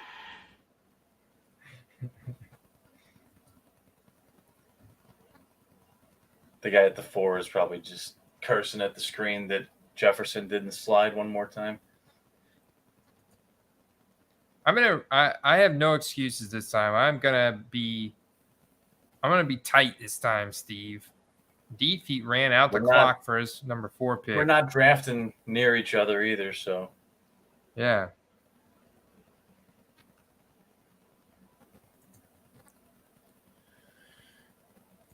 damn. My guy Eckler. Oh wow. Got a balanced first round so far. You don't see those as often. Well, let's try this out. Cooper Kupp. Okay. Right on par there.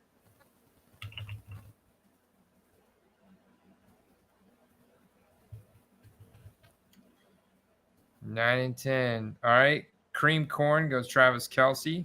Is it just me, or I feel like this one's starting off kind of slow? Yeah, no. The pace compared to the last one is already much slower. But first round, I think everyone's just still shocked from the Justin Jefferson slide. AJ Brown. Oh, I've got my pick of the litter here. Diggs, Lamb, ARSB, Devontae Adams.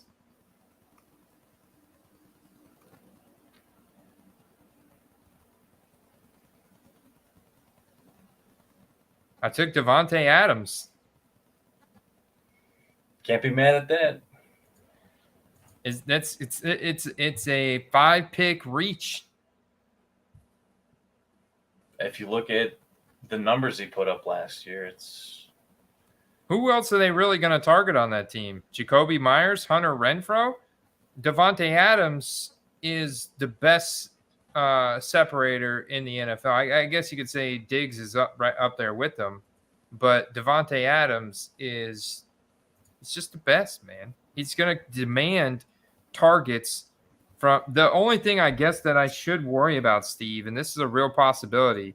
He gets pissed by like week 5 and 6 and just walks off and just says screw it because the team is so bad or something. And the quarterback play, like the A dots for Jimmy Garoppolo are going to be like 6-7 yards. That might be crazy, but I started thinking about the weather. I started thinking about that Buffalo weather in week 17 against the Patriots, and I don't know, man. I went Devontae there. You can never go wrong with that guy. I'm just going to keep the reaching going here by getting Tony Pollard 4 picks ahead of ADP. So I got Devontae Adams, Tony Pollard. And that is the Cowboys. I know they had the Lions. That's right. I remember that. I do not remember who the Raiders are playing, though. I should know this. This is terrible because we probably just looked at this last. I don't know why I have such a hard time memory matchup. No, we didn't look at them. They're playing the Colts. They're at Indianapolis. Ooh, maybe I can get Anthony Richardson. Some Michael Pittman stack going. That would be sweet. Or I could have got Jonathan Taylor. I guess that would have been a fantastic stack there. Should have gone Jonathan Taylor. Plenty of time to mix it up. I love Pollard. I mean, Pollard finished as the RB1 multiple weeks when Ezekiel Elliott still got 20 carries. It's like, what? Are you kidding me? Yeah, I mean, he's the second best guy on that offense next to CeeDee Lamb. I mean, it's wheels up, baby. It's wheels up. And he's a guy that don't give a shit. He'll play on a franchise tag. He's not holding out. He's just like, I get it. I get it, man. I'm going to play. Obviously, he doesn't have the same draft capital or clout that Saquon Barkley has, but or he wasn't the league's leading rusher last year, but he knows he balled out. There was a funny tweet I saw today. Was a little presser of Tony Pollard. I think it was between a game last year, and they were like, "Well, what if they give you 20 plus carries this game?" Blah blah blah, because they're talking about too much volume for him, and he said if they draw it, I'll haul it or something like that. It was pretty funny. Or if they call it, I'll haul it. That's what he said. That's his mentality, and he's not a showboater.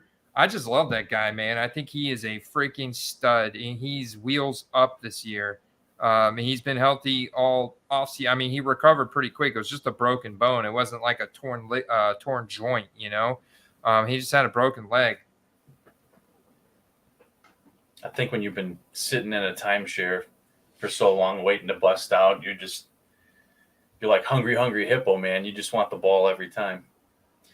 Yeah, what the heck is going on here? Browntown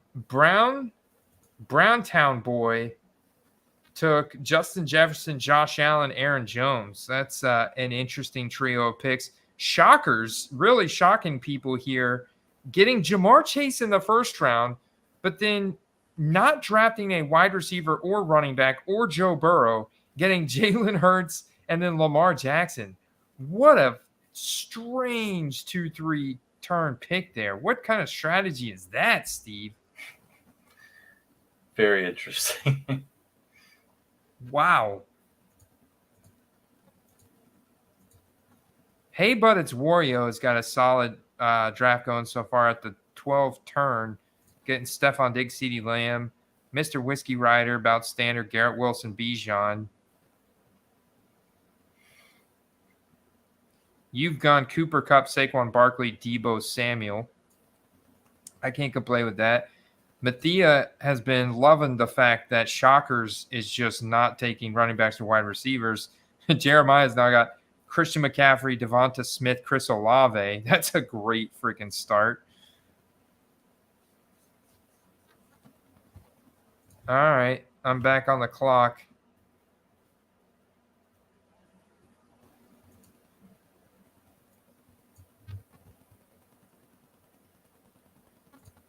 Yeah, Lions. It's interesting. We talked a little bit about the Pats trying out a couple running backs. Ramadre would have been gone a long time ago before that news.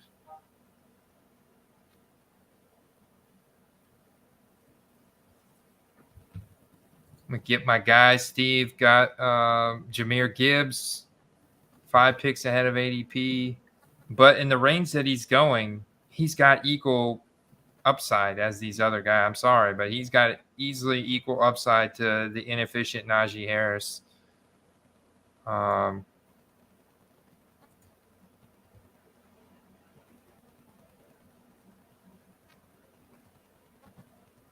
I got a Detroit Dallas stack there going with Gibbs and Pollard. And now I can look at gotta keep in mind, so just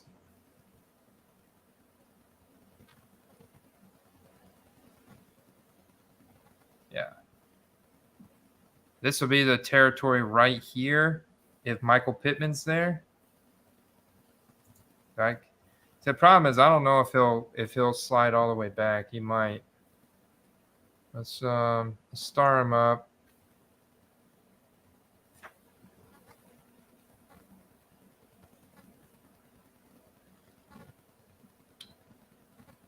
I'll go ahead and take Keenan Allen here.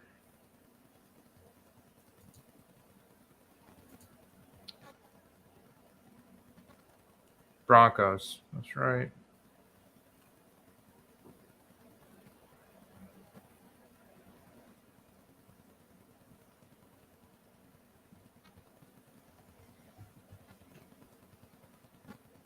I'd say the pace of this one is roughly half of the last one. People were like just firing picks off in the last draft. Yeah. It gives me some time to go take a peek at the markets real quick. 2021, Elijah Moore, rookie ticket auto. What they have? Auction ending soonest, or just a period. 2021 Elijah Moore. There we go. What do we got? Reactive blue. No, I'm good. I mean, some of these wouldn't be too bad for some leg work, like this big Boyd one here.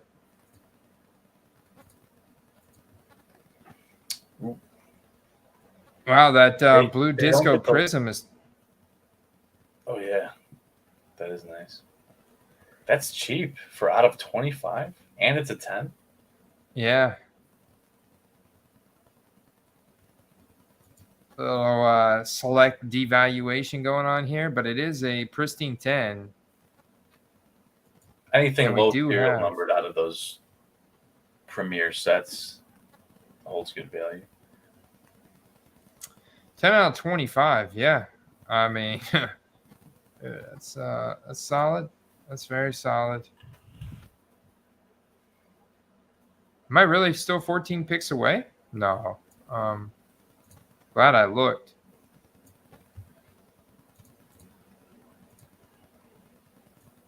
So Mathia was able to get ETN at 47 and then back around get Brandon Ayuk at 50.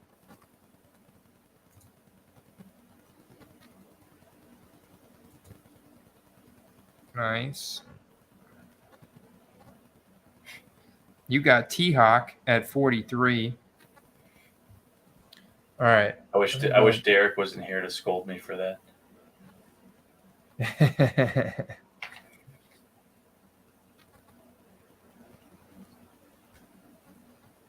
The print run on Elijah Moore's instant was 235. This is a rated rookie showcase. That's a kind of a different card there.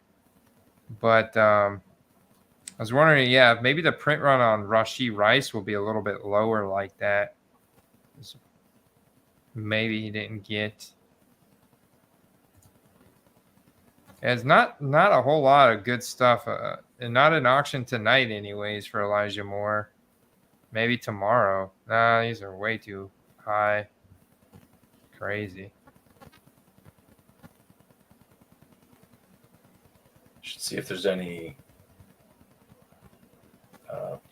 price them low to high on like the rookie ticket autos. I wouldn't mind getting some really. I see Tyler Lockett coming up over here. I wouldn't mind some really sick Tyler Lockett cards. I'll actually pull his market up on ComC and see if there's anything there, because he's the kind of guy I could see them having some decent cards of. All right, Chargers, Broncos. What pick am I at now? I am very happy that this cat came back to me. Yeah, he's right there for me. So I'm going to go ahead and take my guy, Michael Pittman, and puts me in a good spot against the Raiders there at the end of the season. They do have Devontae Adams. Got that Raiders Colts going. And then we can star up Anthony Richardson, who goes a little bit later at 104. And that'll be our strategy for this draft. Well, we'll star up Anthony Richardson and what do we got? We could go Goff. What do you? Yeah, okay. It's like a prime example because I got Pollard and Gibbs. I could also get potentially. No, I'm not going to get. Oh, I might actually. I guess we'll see. Because Justin Fields and Trevor Lawrence is gone. These guys just took quarterbacks. I think it's kind of hard for me to see them taking a quarterback again right here. And Justin Herbert might once again slide to me. And I already took Keenan Allen at 40.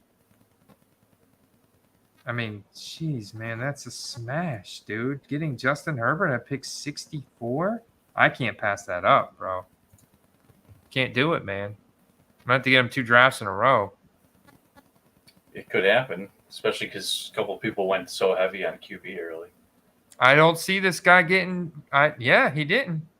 He went running back, and I'm there. So, yeah, I can't. I mean, he's fallen 10 picks past his ADP. Are you kidding me? So I'll get Herbert and then Richardson, and I'll be set at quarterback. I'm loving this, baby. And you could even argue that his ADP should be higher than what they have it at. He did have a down year, and that's the only reason that it's where it is. Oh, nice. We did get intel from Jeremiah that his Rashee Instant is numbered to 517. So there you go. So the print run of those 517. So definitely, I think they're instant, no pun intended, they're instant flips. You know? I think the goal is to buy them and relist them like right away, Steve. Don't hold on to them, because obviously we have significant data that shows they're just going to lose value long run over the course of a year. But get those things listed ASAP, and you could potentially capture some impulse buyers who buy them at like $20, maybe closer to $30. Who knows? I do really want to get my hands on some of those optic hollows. I might buy a Mims because he was going under 10. Go back and watch the beginning of the stream. That was crazy. Yeah, I did say I want to look at the last round Mims picks. Last draft, I didn't see any. I didn't. You know what? That's a good question. I forgot to look. I didn't. Dude. I hope not. Who was that? Your question? Because I still think, like, the more Mims keeps coming up, the more I'm like, dude, if you have any Mims at all, now is the time to sell them. That might be the third time I said it. Speaking of that, for those of you that have a vast inventory, you'll appreciate this. But I got a couple boxes to go through. We do have the National coming up next week, a week from today, and I do need to sort through and figure out what I'm bringing. So I will be unearthing some treasures to bring and get listed. So those Mims cards, Andy, will be going up, buddy. Nice. I get them up like tonight after this draft. Ryan said, "What you looking to get in Opticalos?" I am looking to get 2023 rookies. I guess right now Marvin Mims because he's the best price, the best value that I can find. But I'm looking to get. Yeah, I wouldn't mind. Like Quentin Johnson seems to be at a good price. I think there's a lot of hype left to build for him. But yeah, I'm looking for 2023 rookies. DM me if you've got any. They're from Panini Rookie Premier. Apparently, they're handed out at the event or shortly after the event. They're given to people that were at the event. So they're very, what I understand, pretty limited print run. And the prices are interesting, very interesting right now for a quick flip, because of the way how good that product looks. I mean, it's crazy how good that product looks, right, Steve? Didn't you think that product looked really good? I do think it looks good. I'd love to get that in a nice little one touch and just set it up in the room and let it hang out. And there is no other football cards out for the 2023 rookies that look that good. It's crazy. I don't know how I got to this screen where I'm not getting any now NFL players. What's going on here? This is crazy. What's wrong with eBay? F5. One pick away. I got to get back on my 104. What pick are we on? Pick 81. Not time yet to get.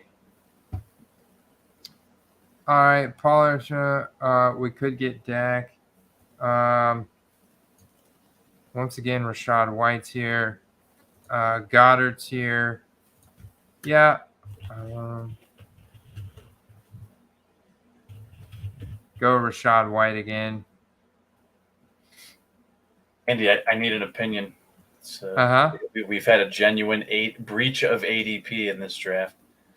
What happened? You look at pick 74. Loading pick 74.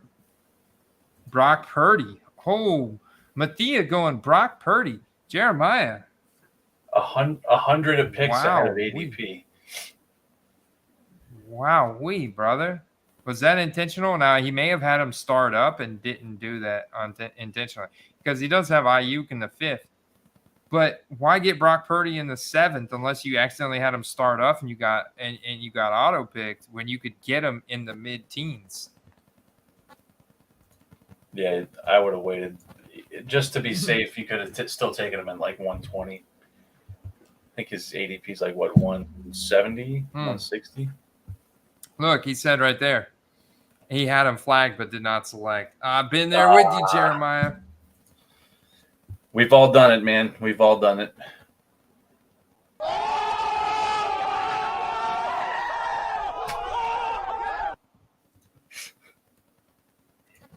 These things happen. That's me heckling another auto drafter. Oh, I'm about to do it. No. Oh, man. 88. Reach right. 20.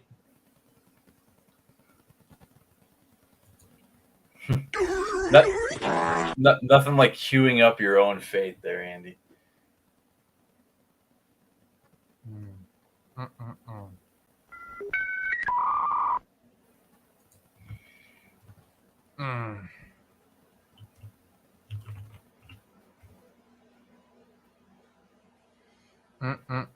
That's karma, I guess, man.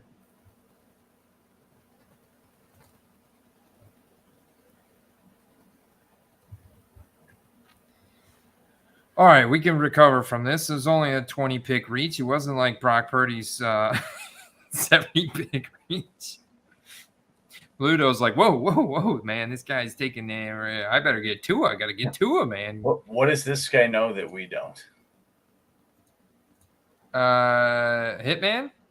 Cream corn? Who are you talking about? Oh, no, about the Purdy pick. I figured if it cascaded like a series of quarterback reactionary picks. Oh, I see. Yeah. All right. I do have to think here for a second about what I'm going to do next round coming up, because there's quite a few picks here, about 8 picks until the next one.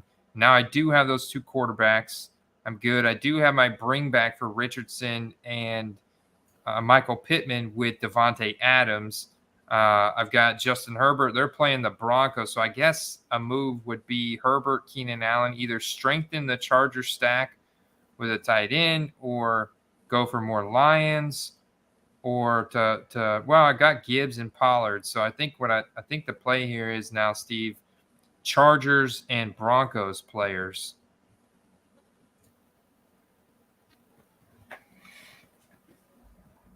Let's see, you got 3 picks before you.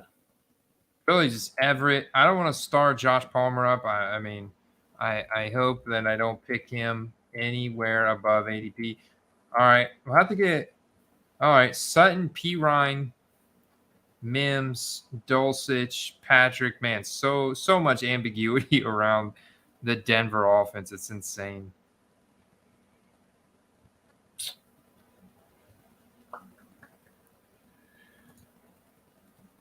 Love this guy. Boom. Antonio Gibson, 102. Was that at value? Like, did you get ADP value? Yeah, ADP was 98. So Nice.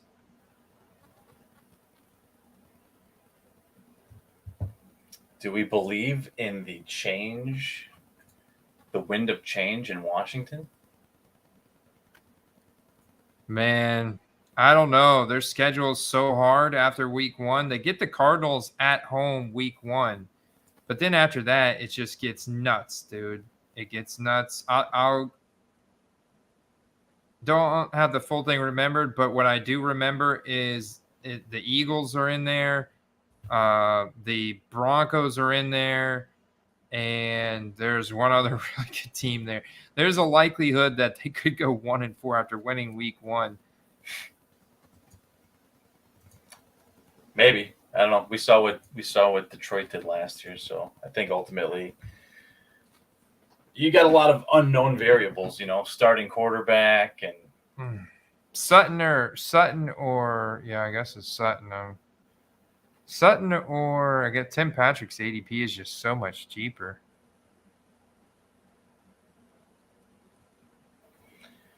do you think Sutton gets traded before the season?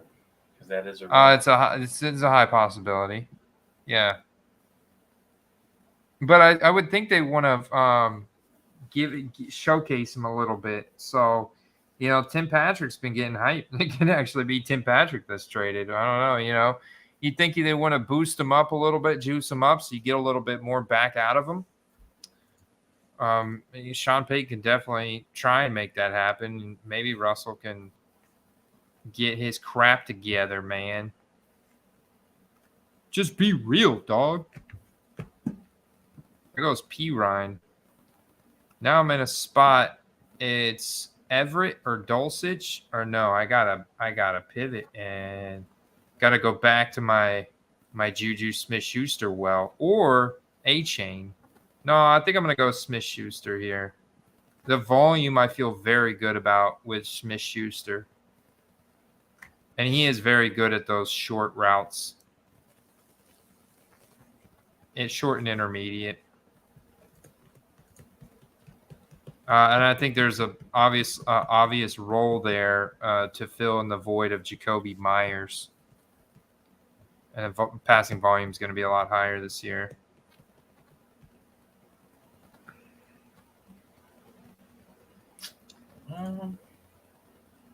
That does open up a New England with Bills in the snow, getting snowballs thrown in their face. But it could be fun. Schneider celebration. Woo! Let's go. No more Dan Schneider.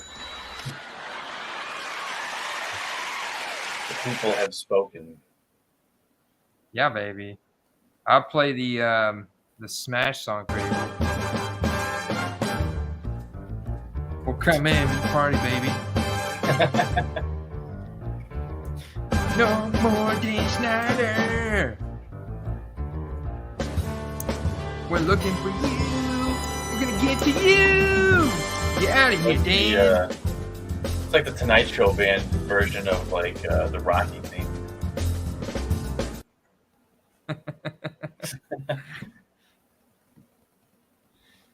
Is it time for a Bears running back?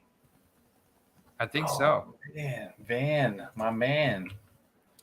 Mathia's going to do it. He's going to do it. He got Khalil Herbert, which, Steve, I was looking at running back.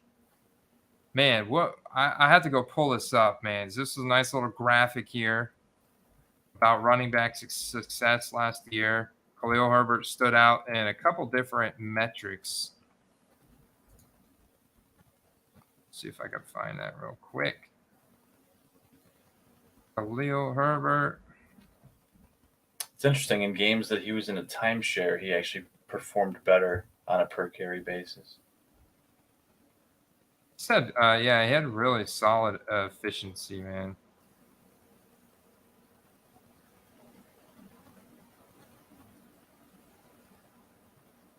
I don't know if I'm going to be able to find it, man. Stuff gets lost so easily on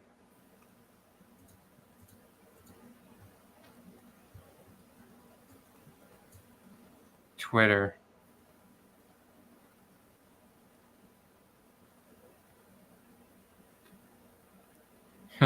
But it is important that Khalil Herbert, his one official start when he was the starting RB1, do you remember that matchup? It was against the Texans where he just went off. I remember he spiked that week, and we were like, dang, this guy is the dude. And that was the week where we were like, yes, if no David Montgomery, like Khalil Herbert is going to ball. And he went off for 22 touches, 169 yards, and 2 touchdowns. That was 31 PPR fantasy points that week. RB1 on the week. Just think, though, that line is so much better already. These guys aren't going to have to generate yards. A lot of these yards will be generated for them by the holes they open.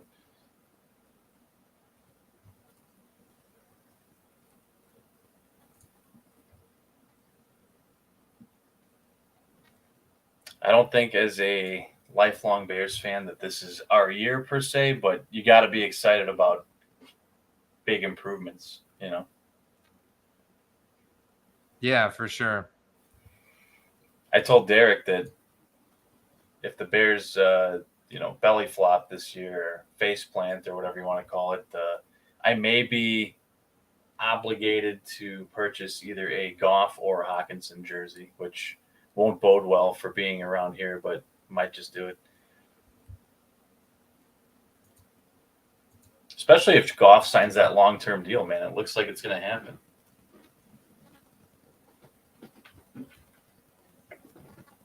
Yeah, it's interesting, man. I better get my Hendon Hooker sold before that happens. He's still going for a decent amount right now. Like we saw the 2023 rookie premier optic hollow for Hooker going for $50. I mean, that was pretty much the same as Jahmyr Gibbs. It's just the quarterback skill position player dichotomy. And I mean, I don't think people are out on him at all right now. I think people are kind of excited about his future, but a long-term deal with Jared Goff would definitely impact that.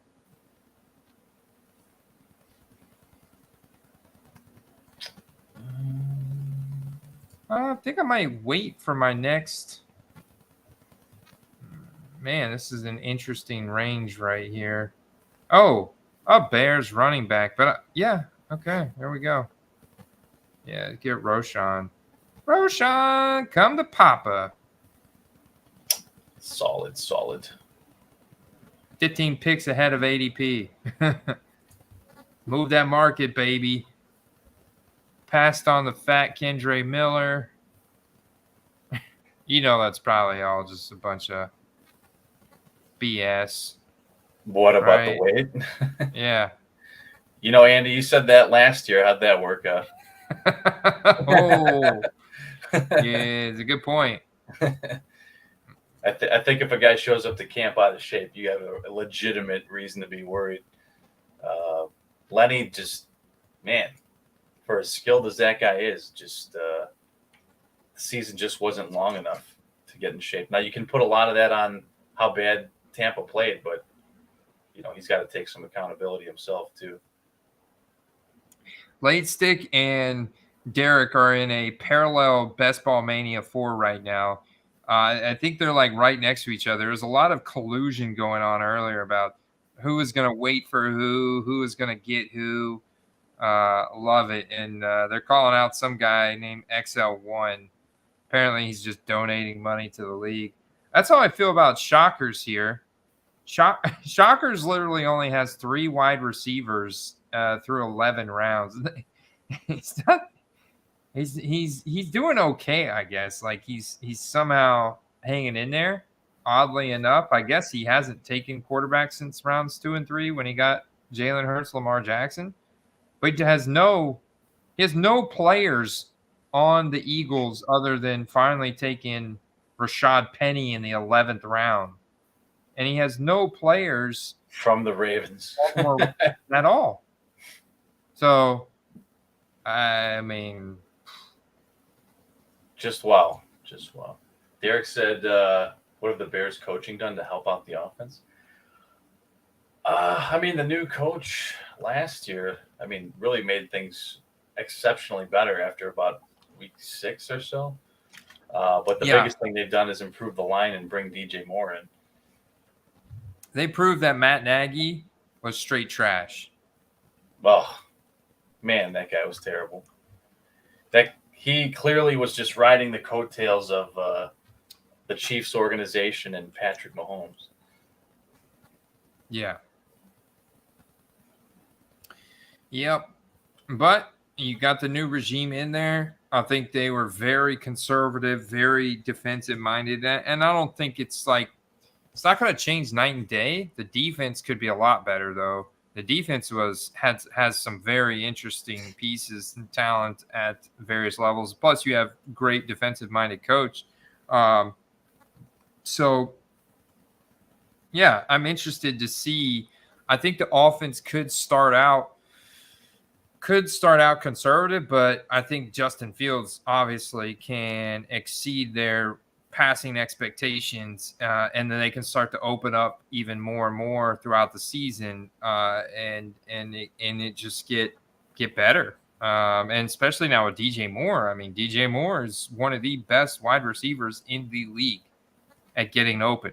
So anywhere, anytime, don't worry, he's gonna get open, and he's got great yak ability too. I mean, DJ Moore it's like Jamar Chase, The thing that's funny to me is a lot of people clown on Fields for just being a good runner, but that's not entirely on him. If your quarterback is running that much, it's usually not his choice. It's because either no one got open or, the line broke down. So, or sometimes those are directly correlated.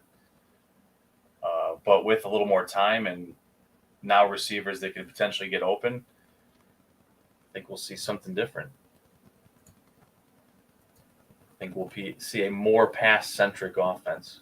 I don't think they're going to change their identity entirely, but it won't be just strictly running-based.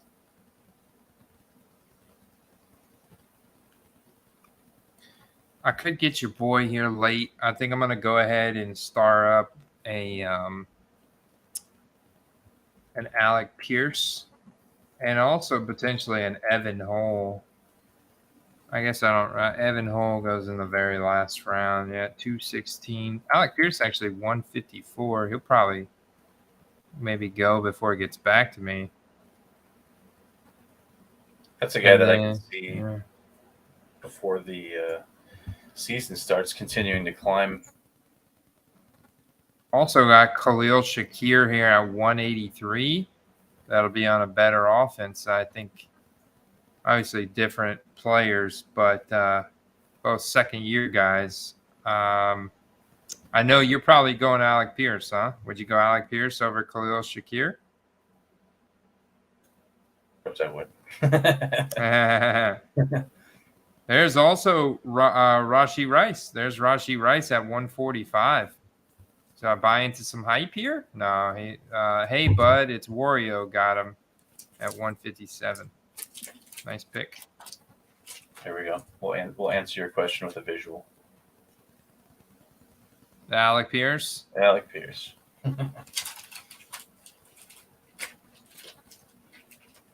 Jalen Reagor. Last round, Jalen Reagor. Hey, it's a league-winning pick, maybe.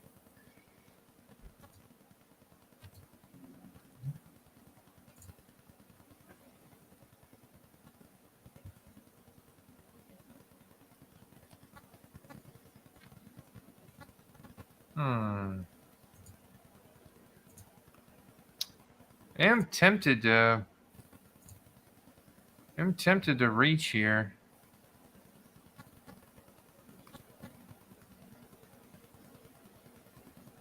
The rookie in Green Bay, I kind of find, I also find interesting.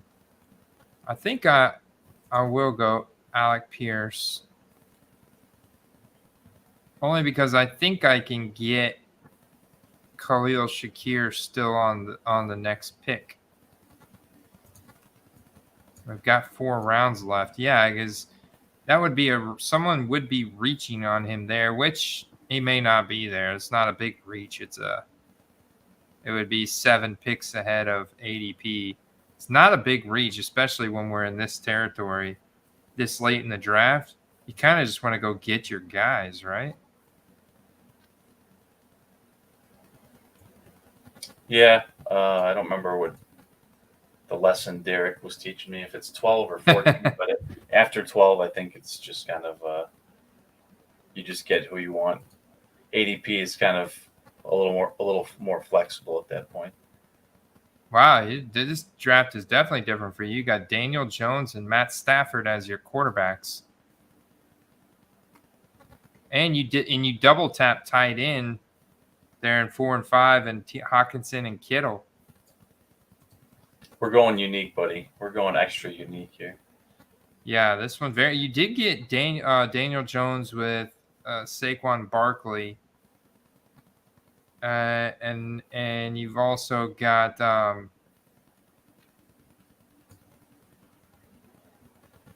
Matt Stafford there. So I'm sure you've got some. Oh yeah, Cooper Kupp. Yeah, you went Cooper Kupp round 1. So very interesting. And then man,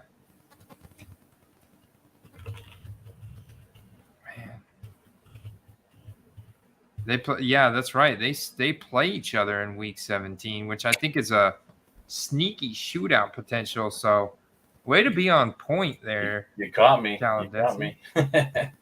Way to be on point, man, with that week 17 correlation.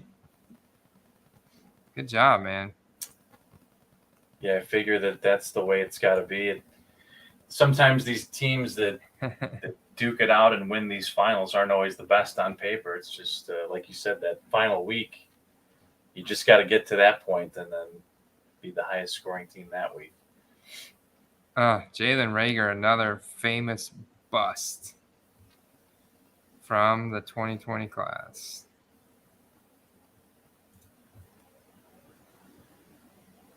For as many picks and trades the Eagles have gotten right over the past couple of years, they definitely have made their fair share of blunders between taking JJ Arcega-Whiteside ahead of DK Metcalf. Are you kidding me? And then they took Jalen Reagor. Didn't they take him like right ahead of Justin Jefferson or something in 2020? Yep. One pick. I mean, the mind-blowing disaster that both of those picks were compared to what they could have had is insane. And now they've got a gift in their laps, and Howie Roseman is looking like a genius now with Jalen Hurts and Devonta Smith and A.J. Brown. It's crazy, man.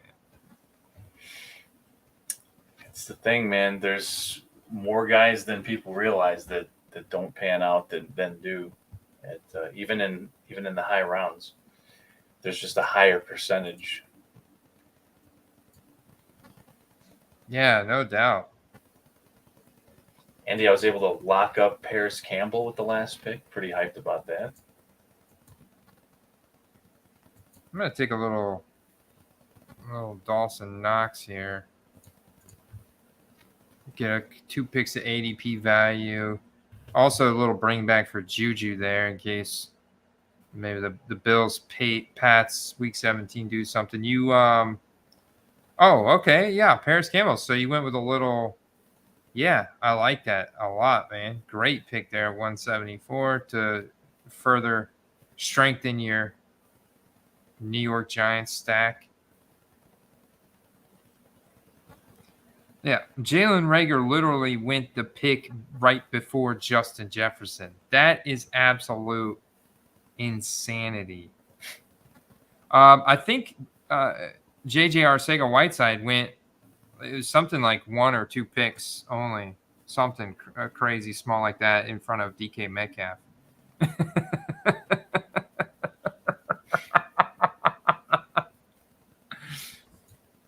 The bustometer, man. 10 out of 10 on the bustometer. Now that is that's a brain fart, right? Yeah, if you're that GM, man, your reputation is not looking good. 3 picks left, Steve. 3 picks left. On the clock here, but I'm not quite deep enough to take Josh Palmer yet. He's kind of late last pick of the draft. I do 2, 4, 6, 3. So let's see what we got here for running backs.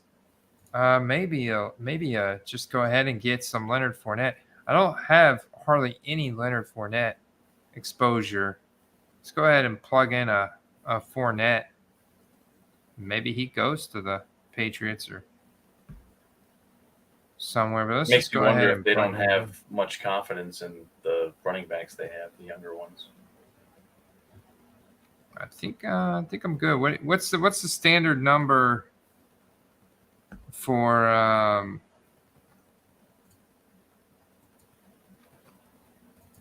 running back build here? We got 2 quarterback. Usually I do 6.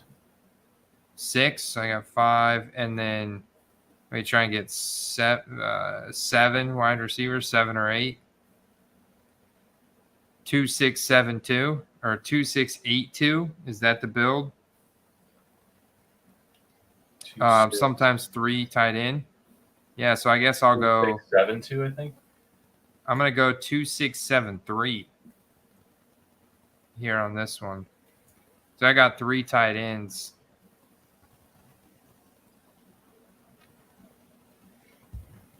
I think it depends on how early you take your tight ends. If you wait, then definitely go 3. Yes, Derek says stop at 5, maybe 6 if you got 2 solid RBs in the top 2.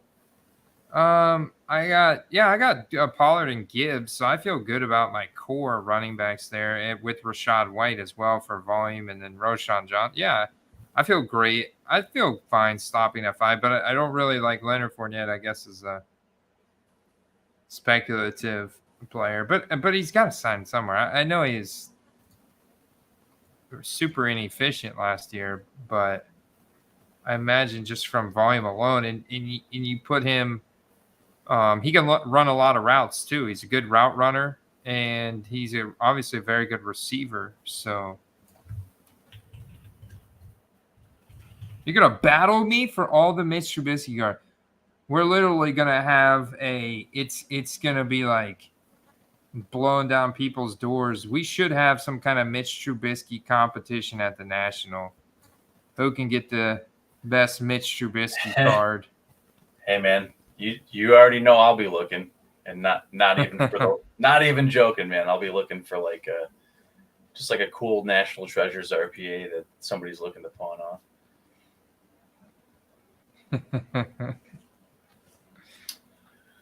Where to go from here? I think I got to mix it up a hair. So let's stay with my 5 running backs. Yeah, you were Brad. I don't have a Mitch jersey, but I'm sure one of these guys do. I'll probably wear mine. All right, Andy, this pick's for you. Ready? League winner right here. Yep, league winner. Let's go. What you got? League winner. Sam Darnold.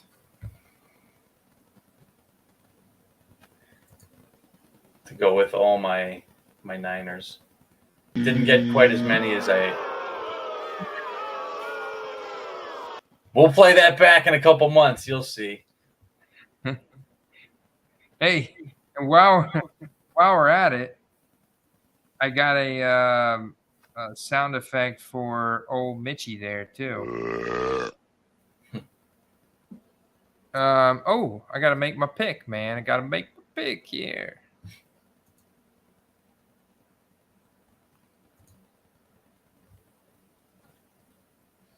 Palmer. Dude, Palmer's just a nice, it's just as safe as a late round grab as you can get, man. Yeah, Mr. Average. Get some volume, get you a week in there. Let's see what we got. The RB market, baby. I might throw me a Clyde Edwards-Helaire last round. Maybe I should go with Kareem Hunt, go with the two free agents. Should go with some Dwayne McBride. Derek's always trying to talk him up over Ty Chandler. I think I'll do that. I'll do that, man. I'll see your Ty Chandler, and I'll raise you a Dwayne McBride.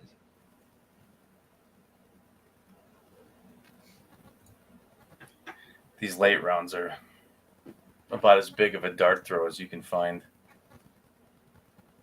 for running. The guys are calling for one more. Lates, you guys, we're going to be pushing 3 hours. Peer pressure, man. I'll do a couple tomorrow night if people want to go. Let's see. Last pick. Clyde Edwards-Helaire or Dwayne McBride?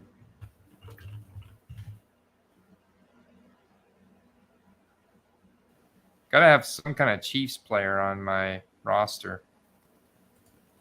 So I went Edwards-Helaire is my only Chiefs player. 3 hours is great. One more, baby. Let's go. I'll go tonight. Oh, all right. All right. One more. The people have spoken. They voted me to one more. My hands are tied. You ready, Steve? I'll need a second. 1 second. Boom, that's 3. Ryan's in. Yeah, you take a second. I've actually got to get another water. I gotta stay hydrated.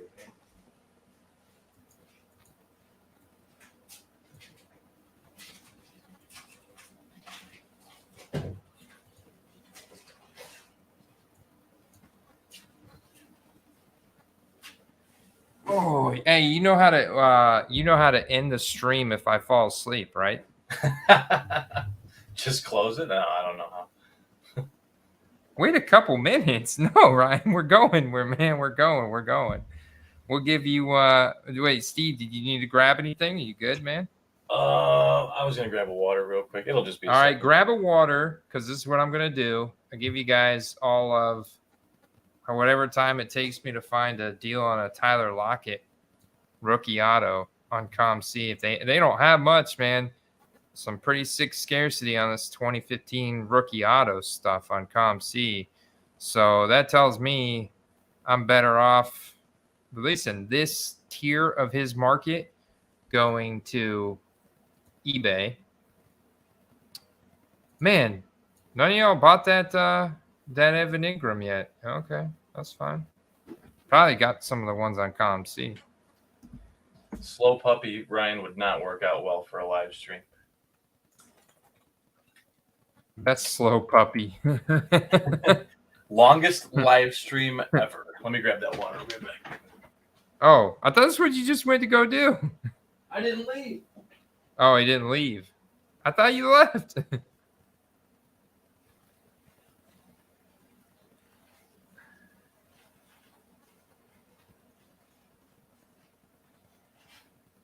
Actually, I think Tyler Lockett's market has finally gone up.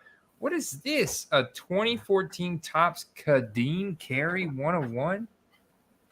What the heck is this? And why does it have Tyler Lockett's name associated with it? That's a weird listening. Very weird. Bro, trying to get $120 for that, man. Come on. This is pretty cool right here, man. You ever? I see dude, that. yeah. For, Black golds. yeah, that's interesting, right? I do like those.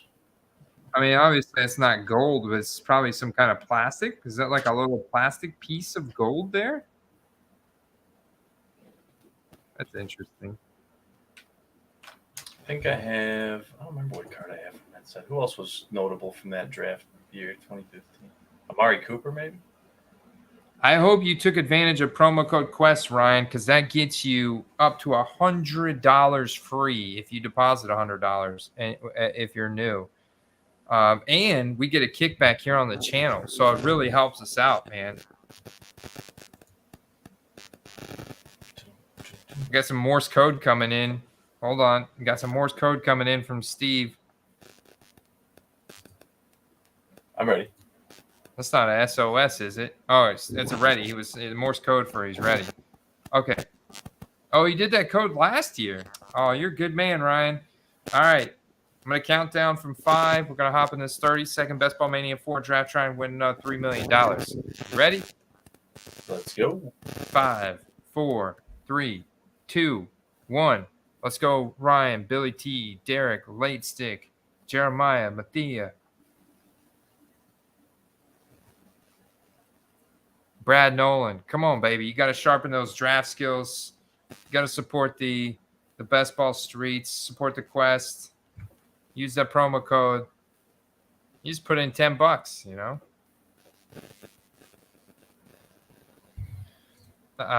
Eric Croft. A. Jones. Oh, we got Rhino versus the 1.3. I recognize Rhino. There's Ryan right there. Flowy time. Taps. Oh, we got Taps back in here. What happened? Did we not get Late Stick and Derek? We didn't get Late Stick or Derek. What? These guys must be on some kind of delay because we got Mathia, a.k.a. Jeremiah. We got Hitman. Myself. It's a lot of shields in here. The two guys that were spearheading the third draft here.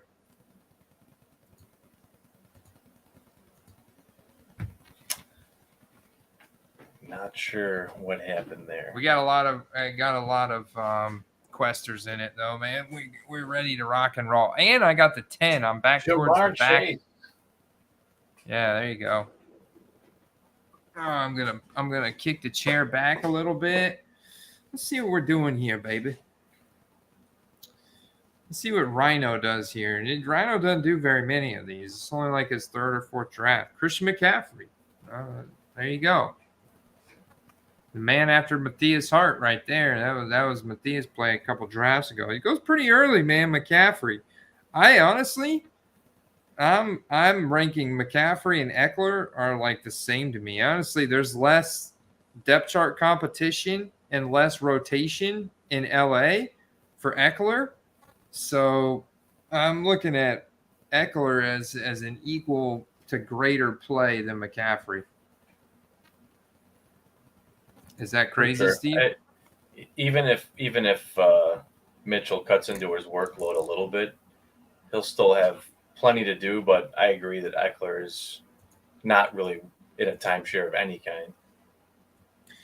The LASIK saying I mistimed it.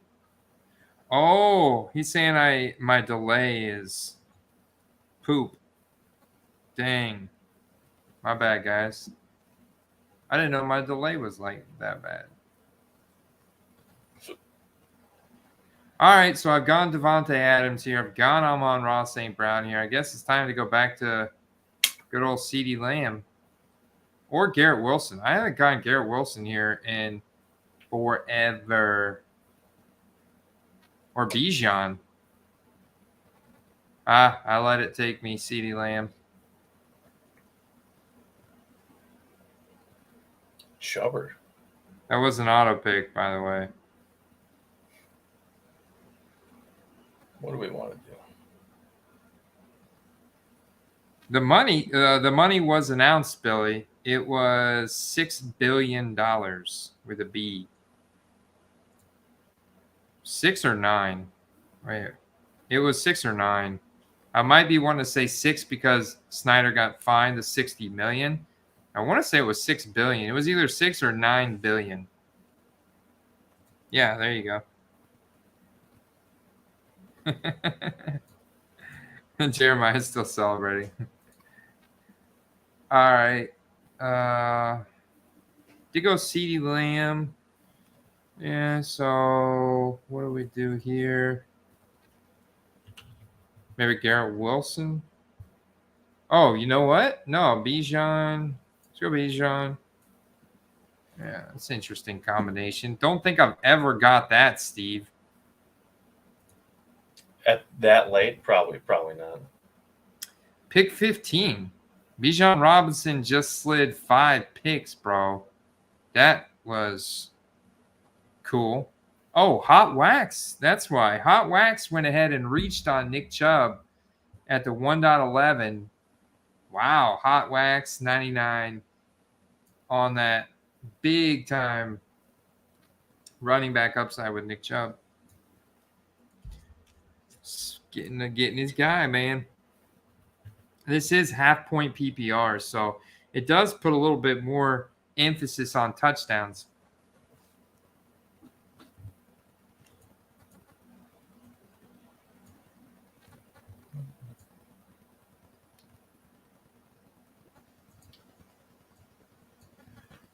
Thinking if we're having issues with people getting in with the delay, we may have to. I don't know if we have to start the draft through the Discord, Andy. Maybe next time, like do a simultaneous 3, 2, 1. If that'll be better.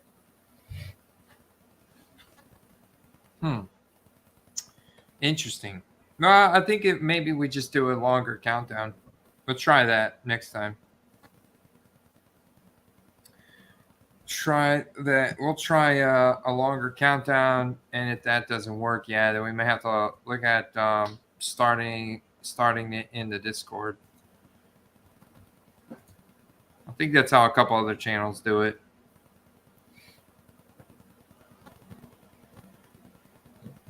Yeah, we haven't had too many issues in general, but I know that there was one night where I was drafting with you, and for whatever reason, it would show that I had time left on the screen, but then it was auto picking for me. So there's definitely some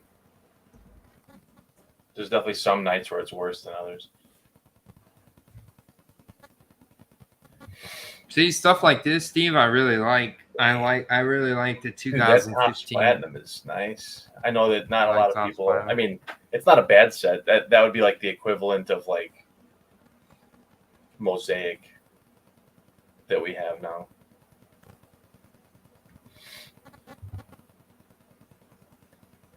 Dang, $15 for a Chrome. Oh, that's a Chrome base card though. And it's got 1 day left on the auction. Yeah. It's the Chrome base cards from 2015 are not really sexy at all. There's no like good texture to them. They're just like a flat, smooth card. It's weird. $40 for a numbered prism. Oh man, what a snipe. What a snipe. That's nice, man. You think about some of these new cats that are coming out with no accolades whatsoever, and they're going for more than that sometimes. Wow, man. Massive run on running backs here. From Rhinoverse starting off super RB quarterback heavy. He goes Christian McCaffrey, Jalen Hurts, Ramondre Stevenson. Taps goes Diggs, Barkley. Very balanced. Let's see what he does here with this third. DK Metcalf. Let's get it, Tony. Yeah. Upside hunting. Dig it. I like that. Let's see what Mathia does here. He started off running back heavy as well. Eckler, Jonathan Taylor, robust. And now he goes Amari Cooper. Gotta like it. Back on the clock. I got pretty much my pick of the litter here, brother. I think I'm gonna.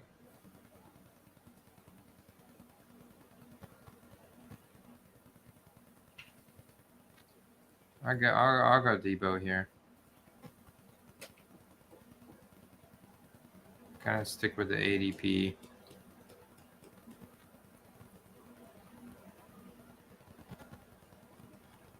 I think coming back, I could see, this is my thing. I can't get behind Sam Howell because of that schedule. So real quick, I've got time to do it. Check this out. The schedule from weeks 2 to 4 for the Commanders is brutal. I could see them going 1-4.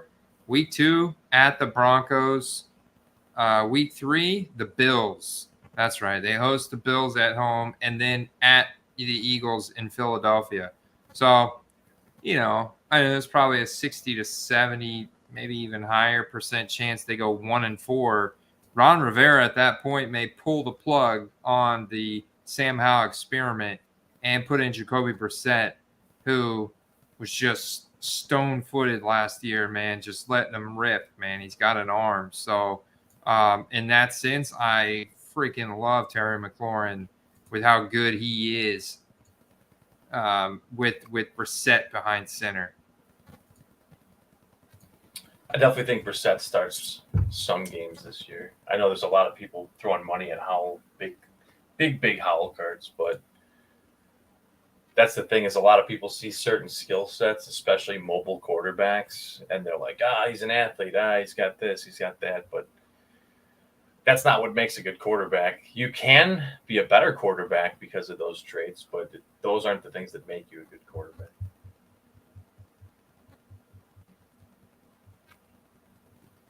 Yeah.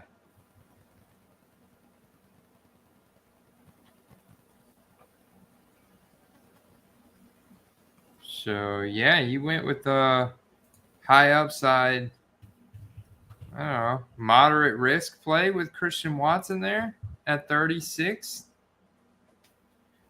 But I'm digging your start. About it, honestly, I feel pretty good about it. I'm digging your start because you already had Amon-Ra, St. Brown, Devontae Adams. So you're swinging now for the fences with Christian Watson and then get Najee Harris. Like, great volume play, solid pick there at 37.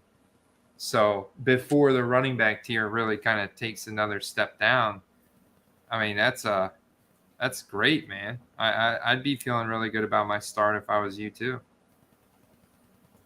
I think Christian Watson's definitely got some huge upside. I think, the Love experiment could go just about any direction, but realistically, he's clearly the best guy on the team, and he's going to demand, most, if not all, the receiving work. So it just seems like a good play at that ADP. Rhino he got had his Rodgers thrown guy. to him last year, but I think he'll be fine. Yeah, for sure. I think so. And he's just, he's the man. I'm really liking Tap's roster. I was actually contemplating Jerry Jeudy there as well. I'm very bullish on Jerry Jeudy this year as well. Taps has now got Stephon Diggs, DK Metcalf, Jerry Jeudy, and then Saquon Barkley. Like, it's pretty nuts. Let me Mr. Burrow has entered the chat.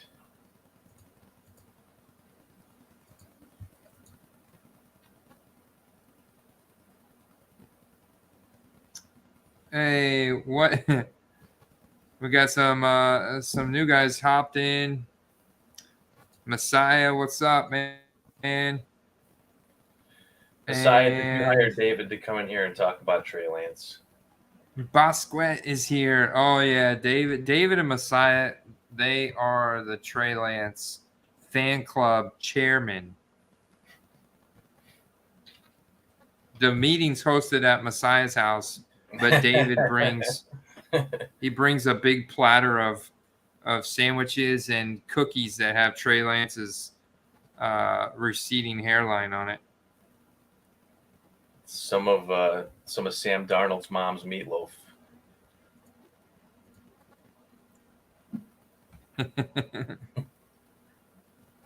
So, and yeah, he's talking about Trey Lance working out with Patrick Mahomes and Jeff Christensen as QB coach and coming back with revamped mechanics. Well, he's going to need revamped mechanics. I hope that he also got like a some type of brain therapy while he was there, because his game intelligence didn't appear to be so hot. And maybe it's got to do with the hair. I don't know, man. I mean, he was taken where he was taken because of the, intangibles, the speed, the arm strength, and yada, yada, yada. But again, can he develop into a quarterback? NFL level quarterback still remains to be seen. So we'll see. I mean, you got quite the mess in their QB room over there.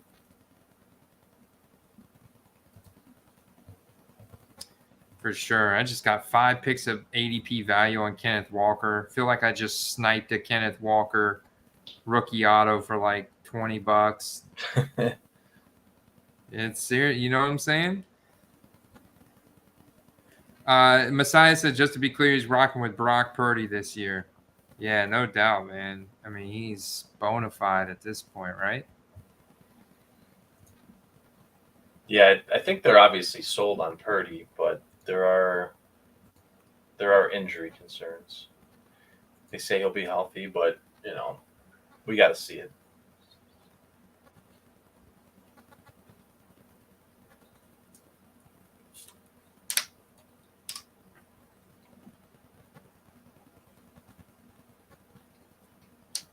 I am 100% believing in the 20 touchdown upside of Tyler Lockett this year in the sunset of his career.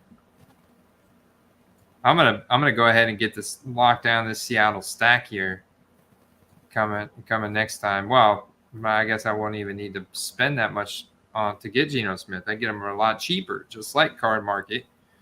But yeah, I'm gonna do that. Andy, your squad's looking pretty mighty right now too. I got to give you props, man. Digging it, right? The ball just kind of bounced really well for you there, where you were able to end up with some guys that team just is really good together. Yeah, third time's the charm, brother. And see, what happened was I think I started out with an auto. Well, no, did I start out with an auto pick on CeeDee Lamb? Yeah, I did. So it's I had the pick of the litter there between those 4 guys, and I just let the clock roll. Eventually just took Lamb. Trying to mix up that exposure. Messiah said he's rocking with Brock. That sounds like a campaign bumper sticker. If you're going to a game this year, you better have a poster board.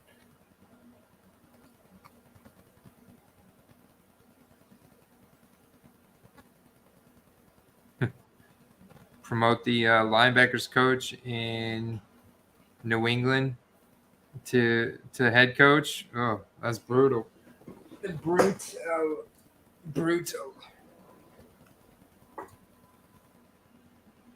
Yeah, so man, going back to what we were talking about at the beginning of the stream, I do think, Steve, if you can find a $15 or $20 2023 rookie premier optic hollow.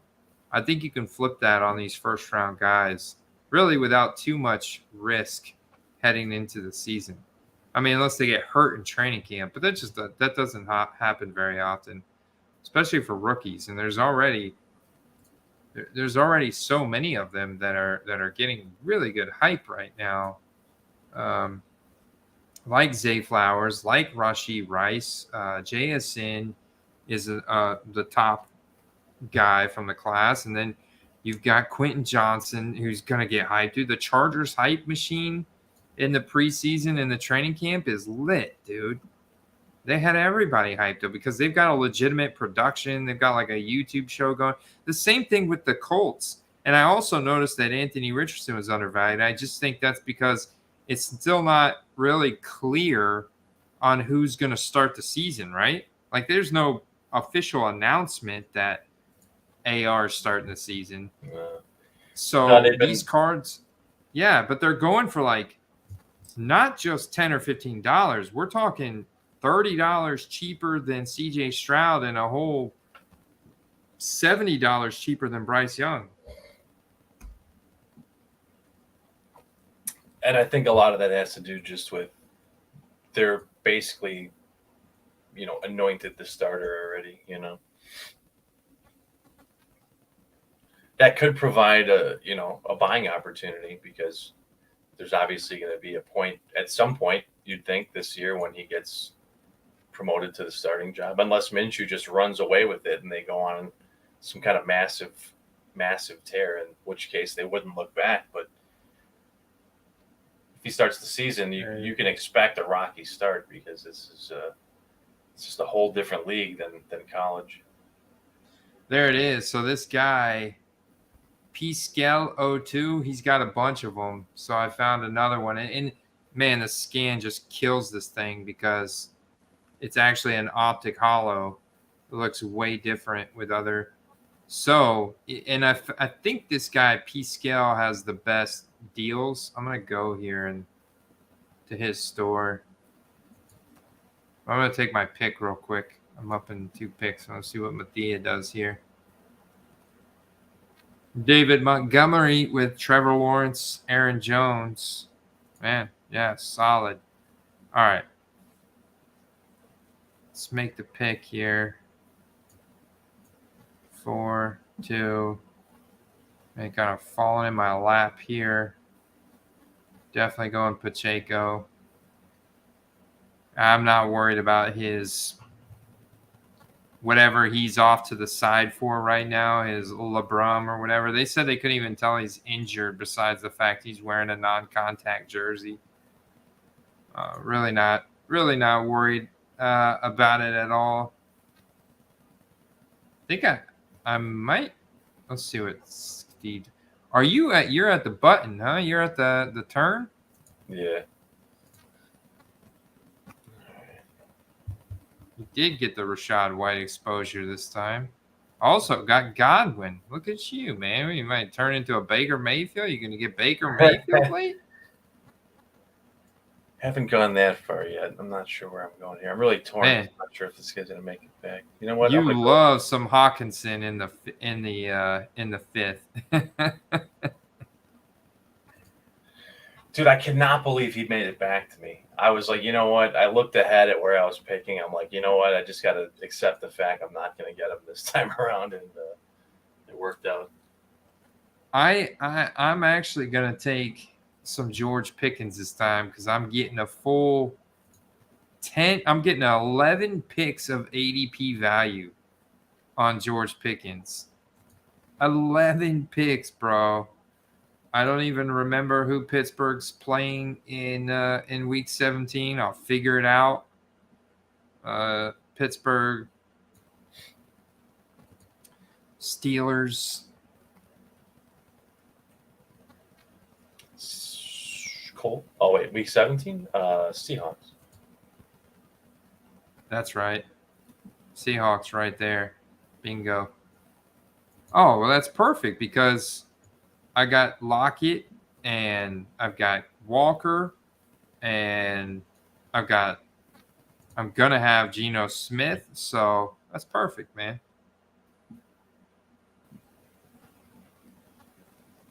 Yeah, so this guy's store is where I want to look. So, okay.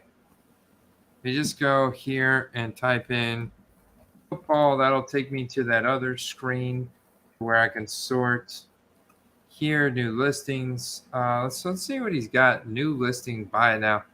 I want to say newly listed. And I think this should be all of his instance. So he's got the CJ Stroud 129, Jahmyr Gibbs at 80, the Mims at 15, the JSN. Oh, whoa, buddy. Check that out, dude. Oh, well. He's got a JSN at $24.99, our best offer, when we saw the other JSNs going for $60. So remember, guys, these are. Oh, man, look at that.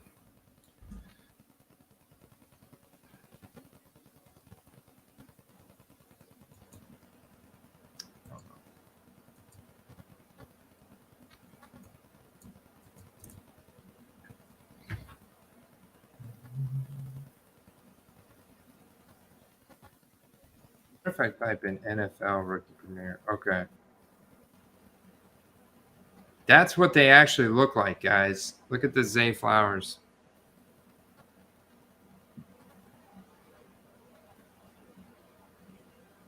This is what they actually look like. I mean, a nice chrome finish card. I mean, this is a new release this year. This is incredible. The pro uniforms, the rated rookie logo.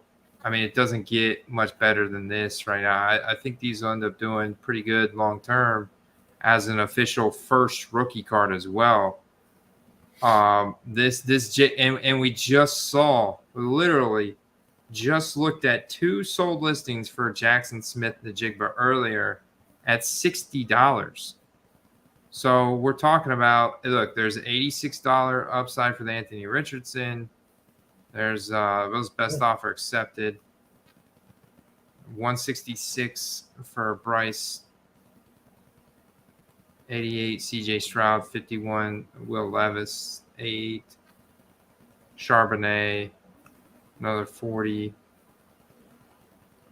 Where's the JSN? There's one for 20 on JSN, but that was an anomaly because we also found 2 others for JSN. Like, look, Zay Flowers 44. Which is mind-blowing. I think maybe the JSNs were at the top. I don't know why those aren't showing up. But we had 2 confirmed that we found for 60 sold transactions. I had to go back. We had it pulled up on 130 point and everything.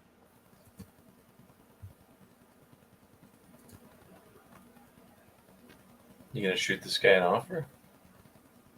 Yeah, 100%. Yeah, because I don't know. Now that we've seen a few more of those cards, they all seem to be pretty well centered. Yeah, they really do, man. They must have been like, hey, man, we got to really put some quality control out. If you're handing these things out at the rookie premiere, people wouldn't take you too seriously if they were all off-centered. The Rashi Rice went for almost $30. I mean, this is a couple days ago.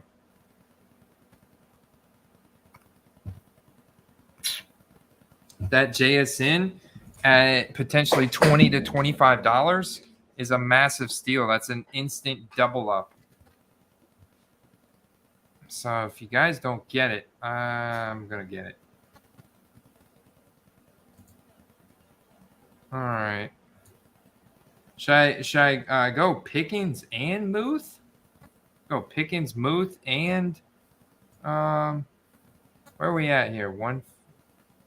He doesn't really come back. Yeah, he's not going to come back.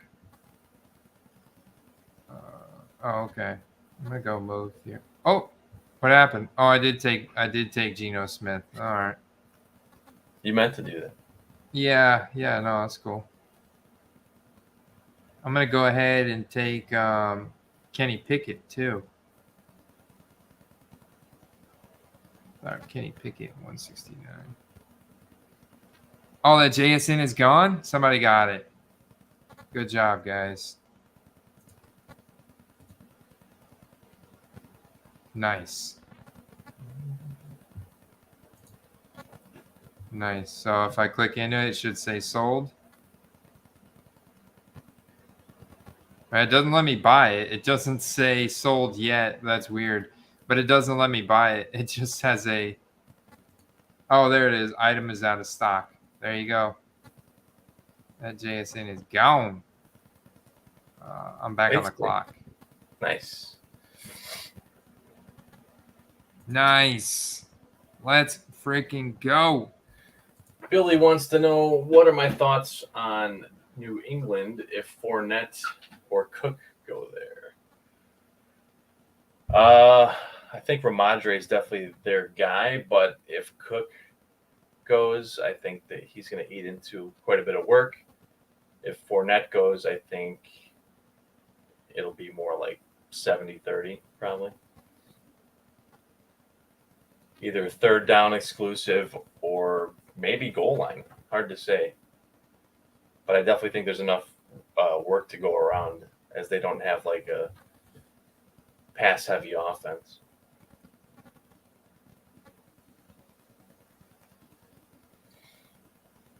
Yeah, he's got all the rest of his pretty reasonably priced, except I think the Zay Flowers is flippable. I also saw a Will Anderson, one of these, that sold for $25 in auction.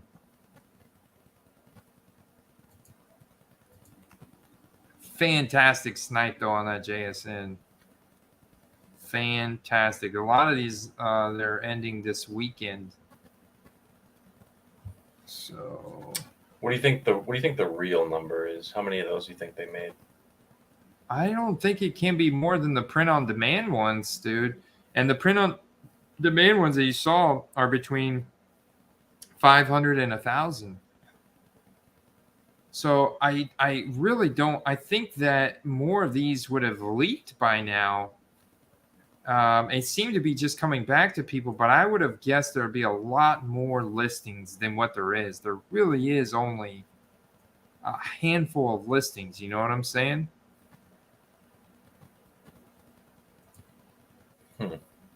So do you think that they got out like prematurely and that's why there's so few?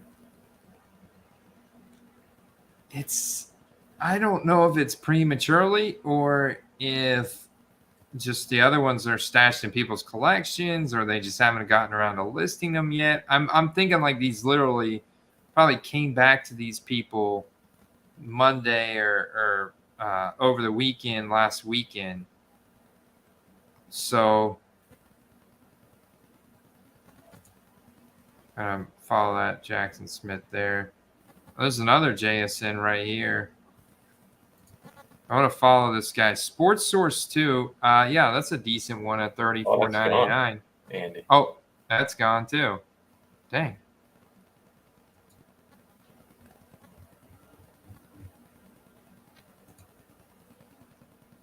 I missed any. I'm thinking if the paper card is out of 500, I think it's got to be less.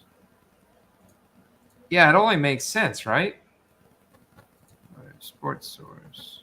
Oh, man, Sports Source 2 has got a whole store. That's an awesome-looking store, dude.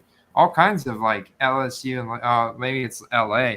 Like, all the purple and gold. I was thinking LSU for a second, but, yeah, it fits the Lakers, too.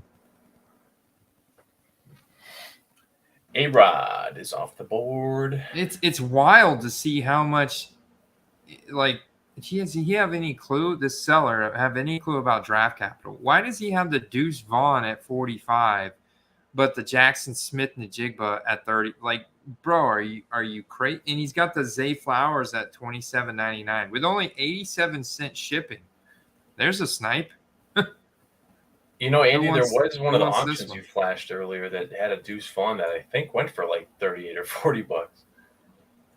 It did go for like, I think, mid-20s. I'm pretty sure it did go for like mid-20s. Now I'm gonna have to go look at it. Okay, so I'm in this guy's store. Okay. Yeah, let me look at the sold real quick for you.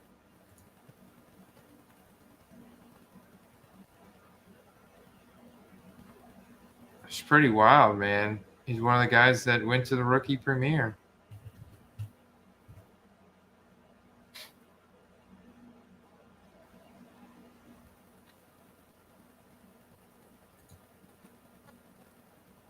That's cool, man. I wish they made those in past years. Those are really nice.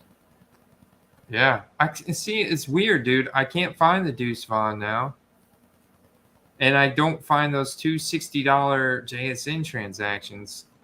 Oh, there it is. Right There's there. one. There's one for $60. But where's the Deuce Vaughn? All right. There's the Zay Flowers for 28 free shipping. Quentin Johnson 33. Oh, I'm on the clock. I don't necessarily want to get Kenny Pickett this early.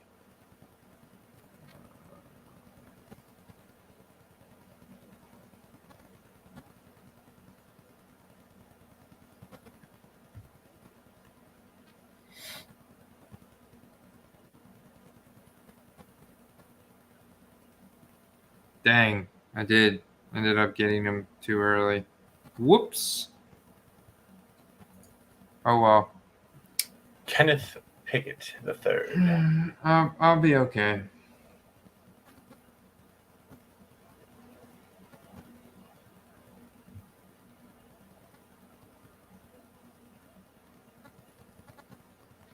All right. Need to head back to the receiver room here. So let's click and clack.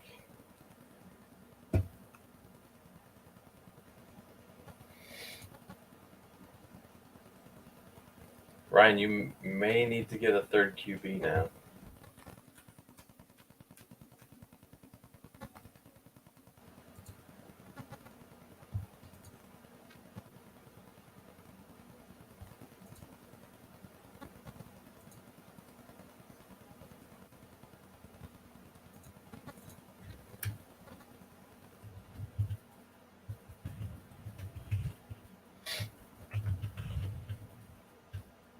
All right.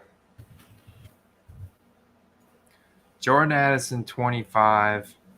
Zach Charbonnet, surprisingly, going for 25. Bijan, wow, yeah, someone got a good deal on this Bijan yesterday at 66, honestly. Yeah, dude, look. Deuce Vaughn, 46 yesterday in auction. So crazy. What? It's what the hell? You got to remember the market, Andy. The market. Crazy. There's a 36 JSN. There, but look, here's a 2450 Deuce Vaughn. Half, bro. Yeah, I mean we don't have a lot of another 2150 Deuce Vaughn. So there's not a lot of data here. You know, these are all that just happened like the same day or the day before. Yeah, it's a roller coaster, man, because some people get stupid with it. So this cat store, I think that's a deal on the Zay Flowers. You got a Jordan Addison for $19.99, $1. I think that's a deal. Star up, baby. Maybe my watch list might be full. Oh, he's got the Bijan for $64.99, man. Very tempting. I think that's compared to what his other cards are. I'm surprised.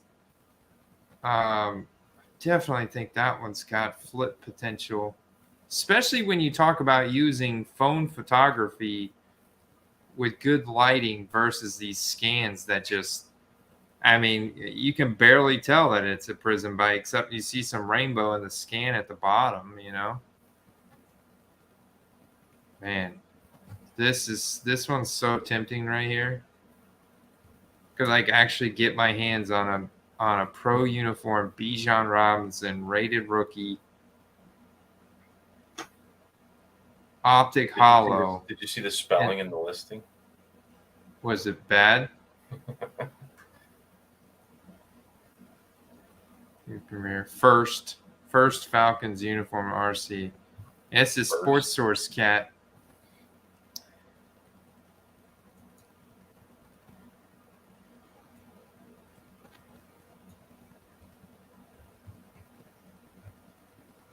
Crazy. He's got a deal on the JSN too.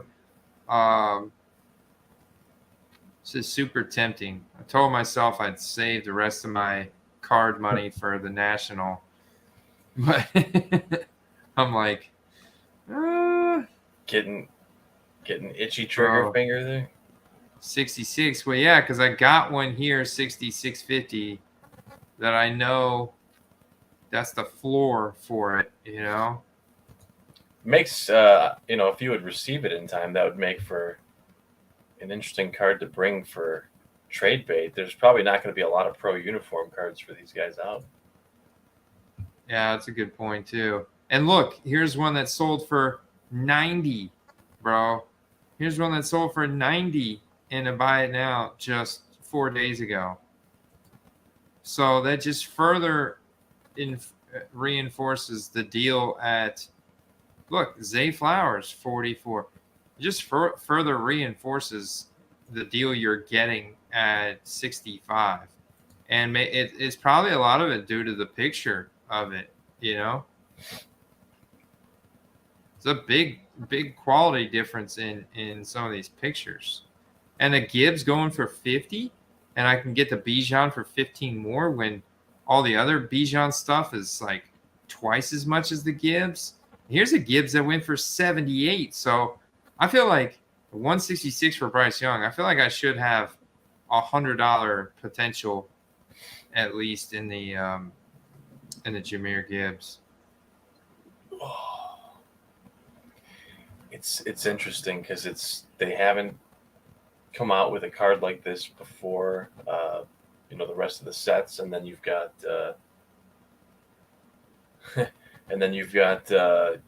probably Optic and Donruss, not coming out Optic not for a long time, but Donruss usually like right around the start of the season. Usually, I don't know if they've announced the date or not yet, but do you know if they have? I'll check it out real quick. Yeah, I don't. It's a good question. No, they have announced. They announced dates for Mosaic draft picks, Select draft picks, Donruss Elite. Let's see. Let's go over to here, Steel City. Do a search here. Football. All right. Select draft picks, July 28. Panini 2023 Panini Legacy Cisco College uniform. They have some interesting designs. That's July 28th. Score. Okay. Score is what's the date on that? August 2nd. And that's unfortunately still usually college uniform. Yeah, usually. And then, wow, 2022 National Treasures will be finally released August 9th, of course. That's so bad, man. I know, of course. We kind of saw this last year, and the problem that you have is it's hard to keep track of, like, who's a rookie when you just had a draft, but you're buying a new product for last year's draft class. And there's I know, a couple man. that came out this year that would be applicable to, like Select.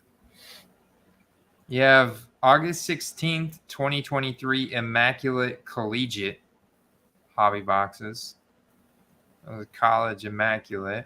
2023 Luminance, which not pro uniform. That's August 23rd. Wow, so they pushed back Donruss Elite to August 30th. They pushed it back. It's going to be released right before the season starts, Steve, and it's going to be the first major release with pro uniforms right there. Your pen pals, turn of the centuries. Well, it's not always pro uniform. Usually, some of the base cards are still in college uniforms. The rookies are still in college uniforms. And they're with the With pro the logo, logo. though, right? Yeah, the only Yeah. pro uniform ones are the pen pals. Wow. Because they're in their uniform but without a helmet. They're also doing Prism draft picks again this year, which was a set that got canceled last year. That was a set that got canceled last year. Leaf Exotic, Upper Deck, USFL. Now we're into September. Gold Standard, 2023 Gold There you go. Standard is a hobby-only product Beginning with of pro September. uniforms. Yep, September 1st, just 2 days after the Elite. Plates and patches as well. There you go. Plates and patches, September 8th. 2022 Flawless, September 20th. Crazy, Wow. man. Wild. 2023 Black, that's another hobby-only one that has pro uniforms and stuff. Some of those do pretty decent. That's September 27th. Leaf Vivid. And that's it, man. That's it. That's all they have announced so far.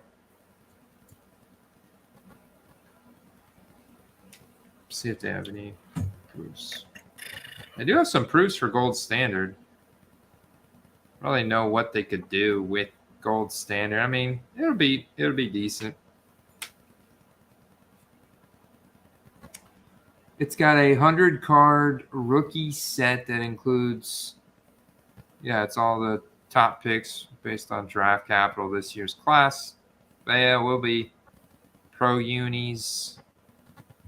A little bit of nice color match in there. Opulence rookies. Look for the low-numbered rookie cards that feature the stunning opulence design from the top rookies. Ooh, that looks nice. Those Alchemist autos, Andy. Look at that thing, man. That's pretty cool. Alchemist, featuring signatures from the NFL's best star players. 24K autographs. That's got a little ticket feel to it. That's cool. Golden ticket. Ooh, baby. Case hits. They got El Dorado, a case hit. Super Bowl diamond signatures, and look for the golden ticket featuring a 14-karat gold card represented by the top players in the NFL. Okay, so they did put a legit 14-karat gold card in the set, which is pretty cool.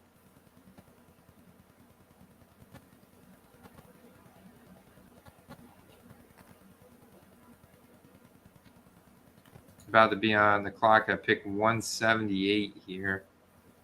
So far, we got a 2462 build.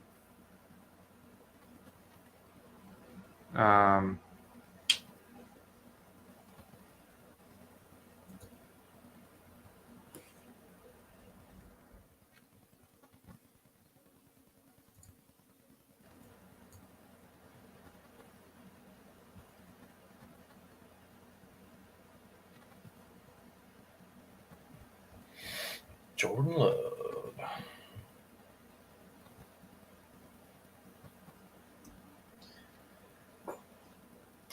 Richie James. 2472. I'm going to find some running backs here.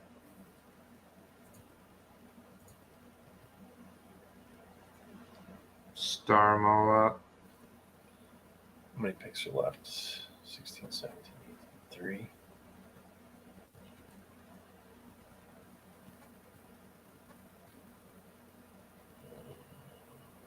Who did I auto pick? No, I meant to pick I meant to pick Juwan Johnson. You didn't see me press the draft button on Juwan Johnson? I got him. It's not a full auto pick because I actually picked a player, but I guess you could say that I reached 40 picks on Richie James. I don't know. I've heard some good stuff that he could actually be pretty decent. You know, he's on Kansas City now, so just kind of a little some Kansas City upside. He's a great flyer late, man. Honestly, there's virtually no clarity in that receiving core. But my brain is done trying to process the matchups and correlate and get all that stuff right. I was paying attention, but I was bouncing around. You know, I had eBay up.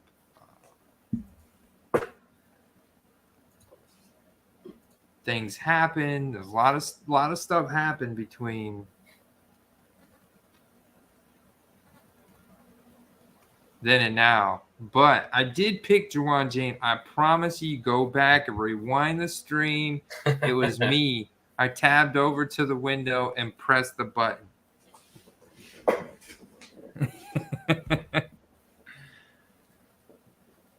Oh, man.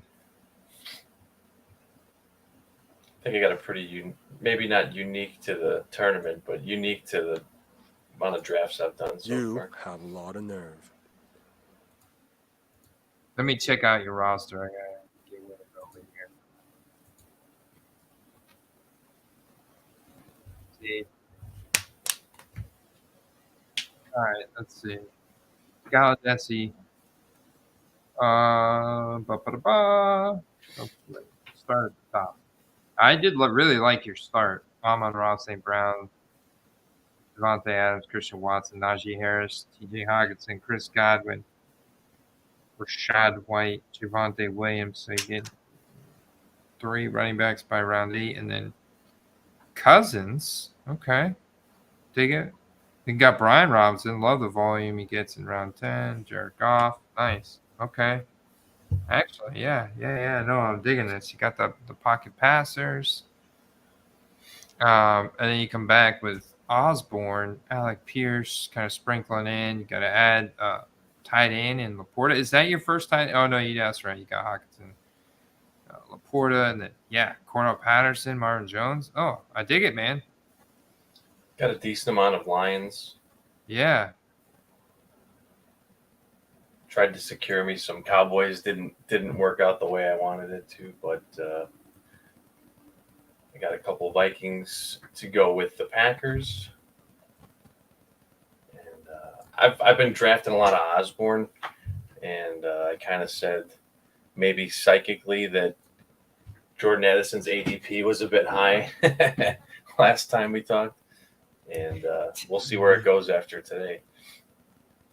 Taps is pushing up the ADP of Nico Collins, man. We almost got a Nico Collins in double-digit ADP, dude. He picked him at 102. So close to Nico Collins being double-digit ADP in this draft. His normal underdog ADP is 118.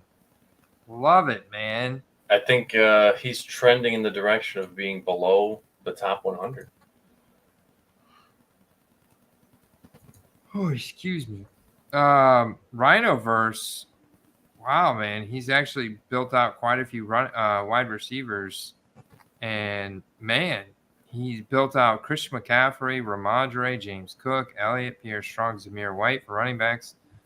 Solid's got 3 quarterbacks now on Hurts, Tua, CJ Stroud.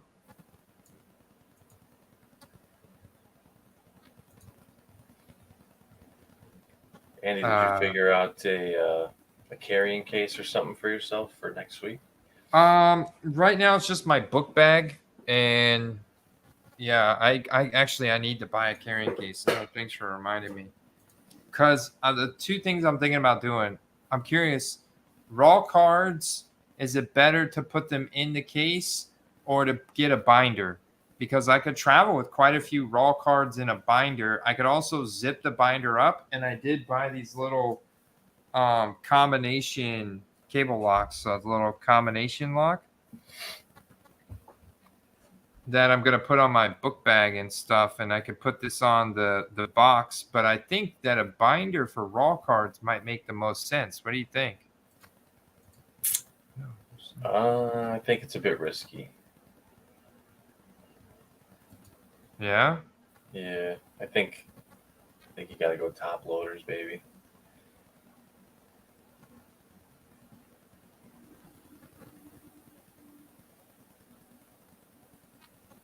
How many picks do we have left in this thing? Just one? Okay.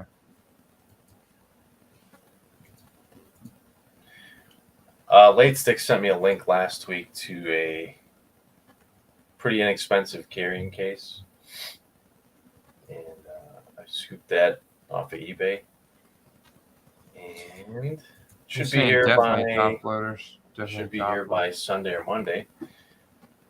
So I think if you ordered yours today, you should get it in time. Okay, that's what I'm gonna do. But the thing is, right? So you got the foam Pelican case. So I'll pull it up so people can see what I'm actually talking about here. Cause I think it was a pretty good deal too. I just need give me a running back. Take Clyde Edwards-Helaire again. Take the $40 rated rookie Deuce Vaughn.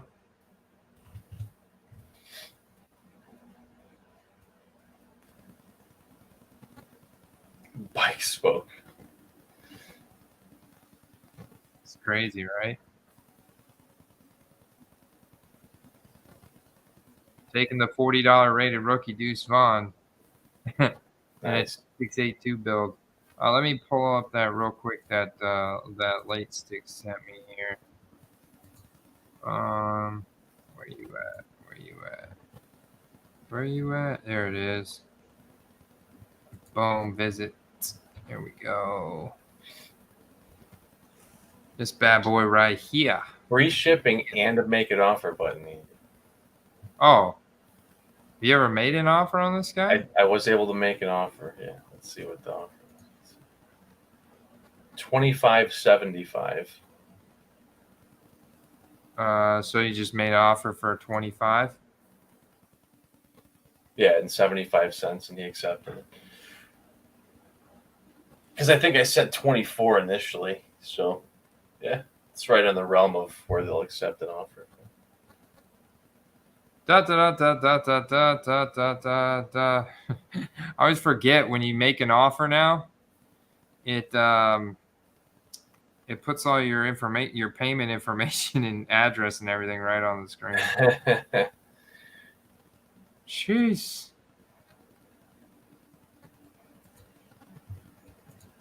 Done. Nice. But yeah, it's okay. At least we're like what? Yeah, 3 hours. My butt. We're 3 hours and 37 minutes. We got to end this stream, man. But yeah, this is a cool case. Yeah, no, for sure. And it looks, for the price, it looks like it'll hold a good amount of cards too. So what, you just gonna put the top loaders right in there? It's just not realistic. But what's that? You're gonna stuff the top loaders right in here? Maybe, or I might bring like a separate like little one of these. I'll show you. Everybody's got these. You can get these anywhere. You can get them on eBay at your local card shop or whatever. But where's the damn stream window? These little guys here. Oh yeah, I've got plenty of those. Yeah. Dude, you can fit a lot of top loaders in here. You fit top loaders in there? You can. I can't fit top loaders in mine like that. Let's see. Yeah, I got quite a few of them here actually. You must have a different size of.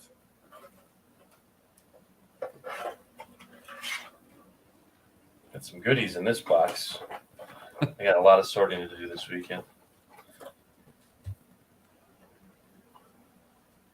Pretty cool. All right, guys, we are gonna sign off. It's this thing is I appreciate you guys though. I've had a lot of fun. This thing is grown.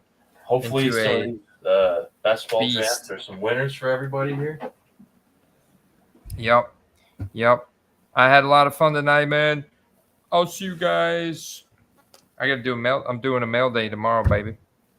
I'll be looking for it, man. Those are my Peace favorite. out. Good night, everybody. Peace. Peace to the peace to the peace.